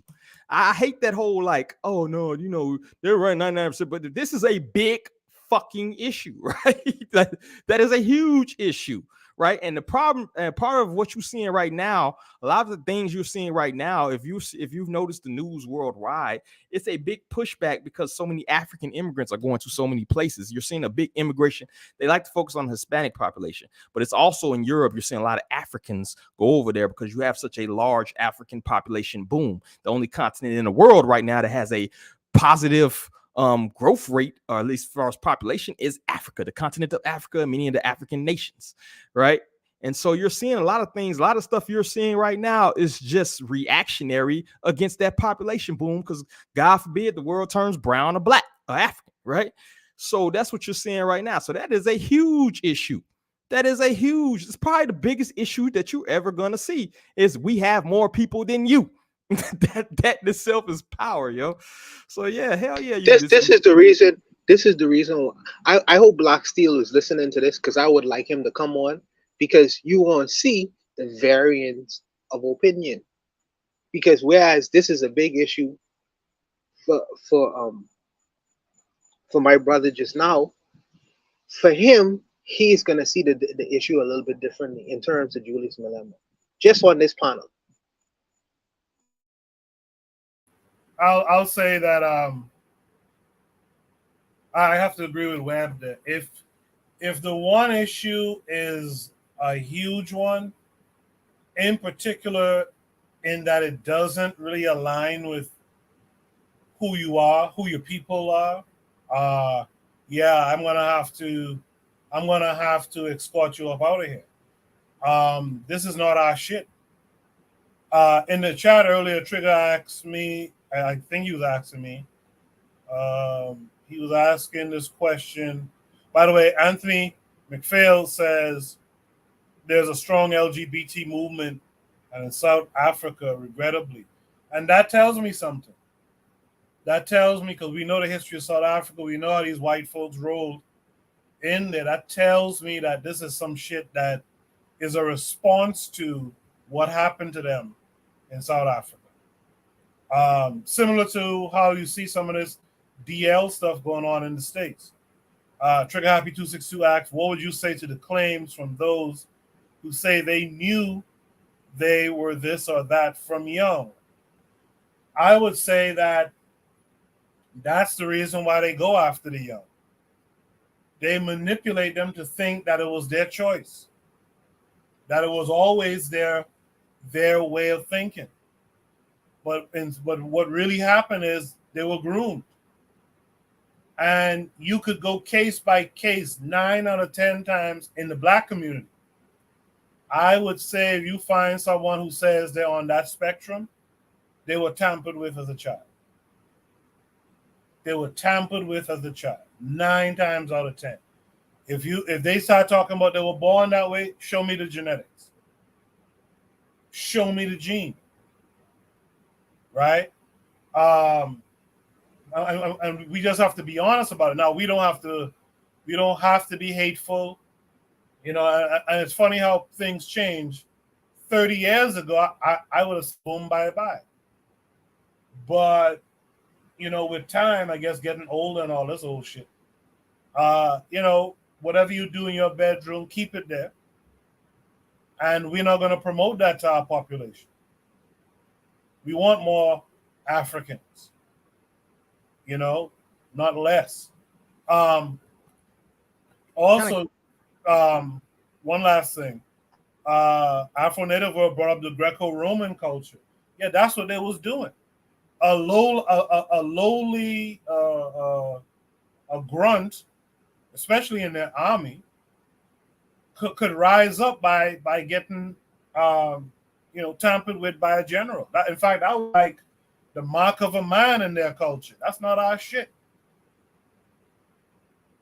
That's not our shit. I think Buana wanted to add something. Go ahead. No, that wasn't me. I think that was That's me. harsh reality. Web. Sorry. Yeah, just to add to you what you're saying, because I know a lot of people talk about the scientific aspect. You see it on the gay gene, blah blah blah blah blah. But if you want to break down from a scientific standpoint, who has the highest levels of like depression or on psychotropic drugs right now? Who has the highest suicide, rates right now, right? Who has the highest level of HIV transmission right now? All of these things, the LGBTQ community tops in. You feel me? So if you want to go off a scientific standpoint, or you read the data, the data tells you, and this is not no hateful stuff. I think you're just an adult, you should be able to live whatever lifestyle you want to live. Just don't push it on me. But at the same time, men lie, women lie, numbers don't. It shows in everything you say that this is not a natural lifestyle. Otherwise, you wouldn't have such a high percentage. Then they try to break it down like, oh, it's because they're so hated, or it's because people discriminate. No, it's because it's not a natural way to live. You know what I'm saying? Like you're putting things in exit holes. Like you should not to go too much into detail, but yeah, all the stats point to what you're saying. It's like when people try to argue against the nuclear, I should say, family or whatever, right? And every stat points that if you have a mom and a dad in the household, I don't care if you add extended family, but if you have a mom and a dad in the household, the statistics point that you're going to be more successful in life, period. You know what I'm saying? Same thing with these stats point to the LGBTQ community. So I don't think that's hateful. It's just the fact of the matter, yo. You choose your lifestyle, but at the same time, you don't need to promote it. Like you said, Bit of Medicine earlier. You don't need to, doesn't need to be a quota for every TV show, that we have to have a certain amount of this demographic, or that, we have to, in kids' cartoons, they even promoting this lifestyle. So, so that's my 2 cents, bro. So that's a great point. So I have a quick question. So since we say that the homosexual issue is a heavy issue, one issue is a biggest issue, more so than any other issue in terms of some African societies, my question becomes, why are more Western Black people, they go to South Africa as opposed to they going to Uganda? See, Uganda is anti-gay, and South Africa, even if you remove Julius Malema, South Africa is a pro-gay society. But more Western Africans, not even Western Africans, continental Africans migrate to South Africa as opposed to migrating to Uganda. So why is that the reason? Because if it's just a one issue or one issue thing that we don't want to deal with, we don't want to whatever, more people are moving. The actions of the people say that more people are moving to South Africa as opposed to Uganda, even though Uganda is a more anti-gay society. So there must be other things and the reasons why more Westernized Africans or continental Africans would prefer to move to South Africa as opposed to Uganda. Check the gross domestic product. That'll answer your question. What's the GDP of Uganda versus the GDP of South Africa? You're going to make more money in South Africa. You know what I'm saying? As a relocation. Yes, sir. I agree with that completely. Therefore, there must be other things outside of just the homosexual issue that would make the society better, or Black people would want to focus on. When you look in terms of leadership and the governance of a country, greater than the issue of homosexuality. There must be other issues. That's just my point. The whole thing. Yeah, it sounds like you're down by Potter's Key right now, Buana. There's a lot of breeze. We could hear a lot of breeze blowing in your phone there. But listen, Black people, I just had the term in my head and I just lost it. But Black people go against their own interests all the time. And a lot of it has to do with with money. So yeah, people will will go there, but that doesn't mean that they want leadership that's promoting this lifestyle too. You know what I mean? Like we'll do what benefits us, but it doesn't necessarily mean we agree with all of it. So that's the thing. It's not a thumbs up or some approval of what he's talking about. Like me personally, I'll be honest with you, I was disappointed in Malema. I could stomach the Marxism stuff to a certain extent, but this shit here, to promote it that heavily, I find that to be problematic. Shout out to KW Don 7, by the way. He's in the chat. He said Malema's controlled opposition. RBG said Buana shooting the breeze. KW Don 7 said Malema's controlled opposition. He said straight black pride all day, every day. I appreciate that as the last thought for the show tonight. Can I add one more thing? The nature, the flag itself. I mean, if you look at, it symbolizes something particularly in South Africa, and it's not good. I mean, again, it's like, the nature of the flag. The stripes are horizontal, just like the stripes of the Dutch, the Germans, who also have orange in their flag. You know what I'm saying? In that blue. You know what I'm saying? It's just the nature of the way that he's wielding the flag outside of any kind of the way the when you have stripes, like it's kind of like, you know what I'm saying? It's like the stripes almost mean something. Like they want the way, South Africa is culturally trying to just cut across. The borders are trying to just, the purple's like the Catholics. You know what I'm saying? It's like, what is you cannot sit here and promote homosexuality. Malema has no business doing that. It's just like, this is why, and let Africans run around in South Africa and tell them otherwise. You know what I'm saying? Let Lumumba go up there and say you're doing wrong. Let them. That's all I got to say. While you're there, RBG, what would you like to shout out this week? I don't know. I've been getting a couple things together in my personal life. I guess I'm gonna shout me out. I done took care of a couple things for me. You know what I'm saying? I don't want to get into details. You know what I'm saying? I done made my little. You know what I'm saying? Stepped up a little bit, so I'm happy. Kudos. You gotta persevere out here in life. You know what I'm saying? You have to.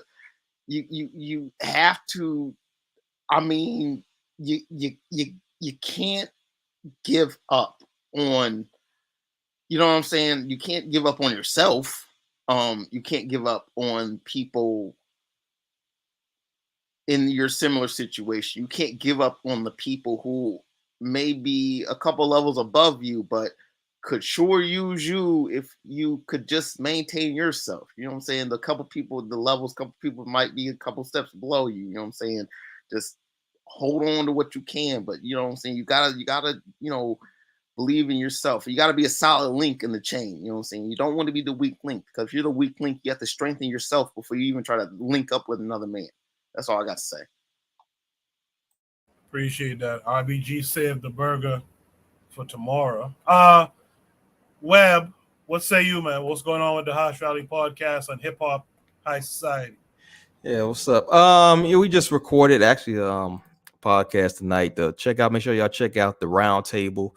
It was a pretty good discussion. I try to keep it relevant to the actual art and not, get into some TMZ type shade room nonsense, so make sure y'all check us out, man. We recorded the episode tonight, actually, right before I came on here.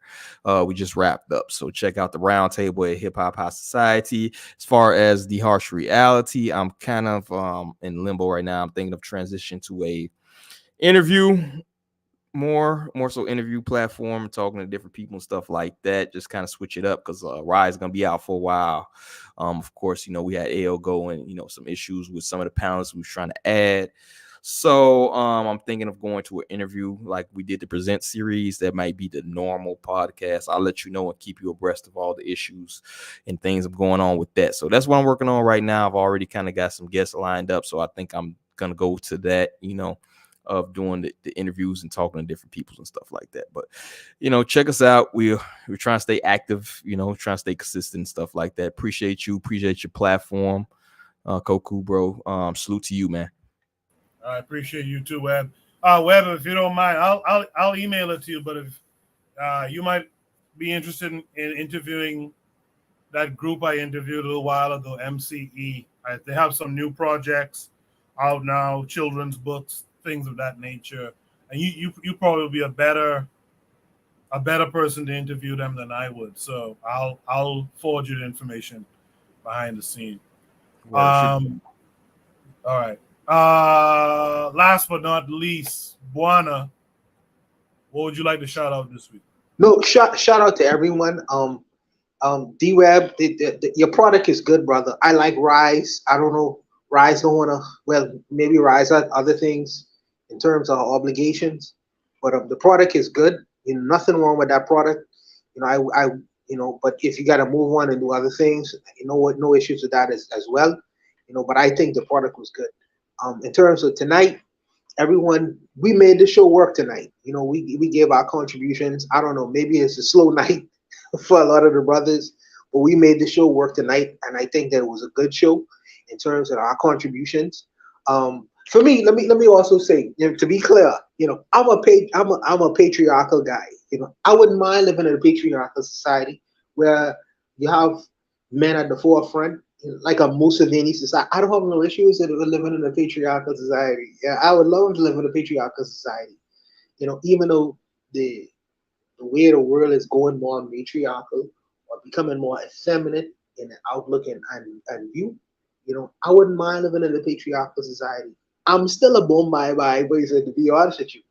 But to create variance to the discussion and to create nuances to the discussion, it's always good to discuss the other side of the game, to sharpen the minds of the people and our listeners, to be objective. But I just wanted to make that very clear. But shout out to the Bitter Medicine, shout out to you, Koku, and good night to the brothers on the panel. Appreciate that, Buana. Afro Native World asks about the book club update. I enjoyed the nation building series. Yeah, there is no update yet. I need to speak to Black Steel about it. It's something that I would like to bring back. I was just listening to what's that brother's name again? Is it Eli? British brother. I saw Oni in the chat there too. He's reading Amos Wilson right now, Blueprint for Black Power. And I like that kind of thing when you could not only get the book information, but you can get a commentary, like a running commentary. I like what Black Steel and I used to do back in the day. I would like to bring it back. I would like someone to kind of take care of it, as opposed to me having to organize it. But we'll see. We'll see. That book that we talked about at the end of last week's show, I don't know if one of them had a chance to read it, but hopefully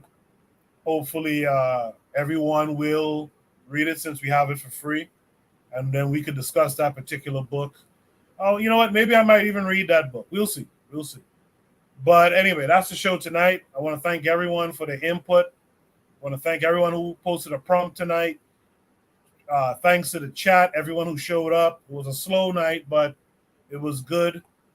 Everyone's talking about Fury and our boy getting robbed there by Fury and them. I got to go check it out now after the show. We'll be back next week. Make sure to check out the other shows on the network. And until next week, guys, you guys be good. Peace.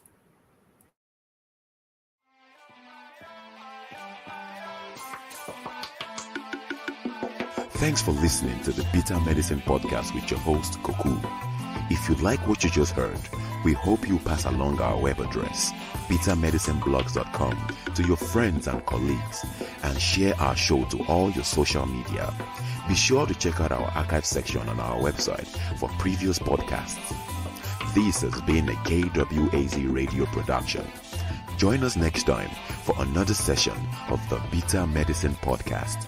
Follow us on Facebook at Bitter Medicine Show, Twitter, Bitter Meds, Tumblr, Bitter Meds, Instagram, Bitter Medicine.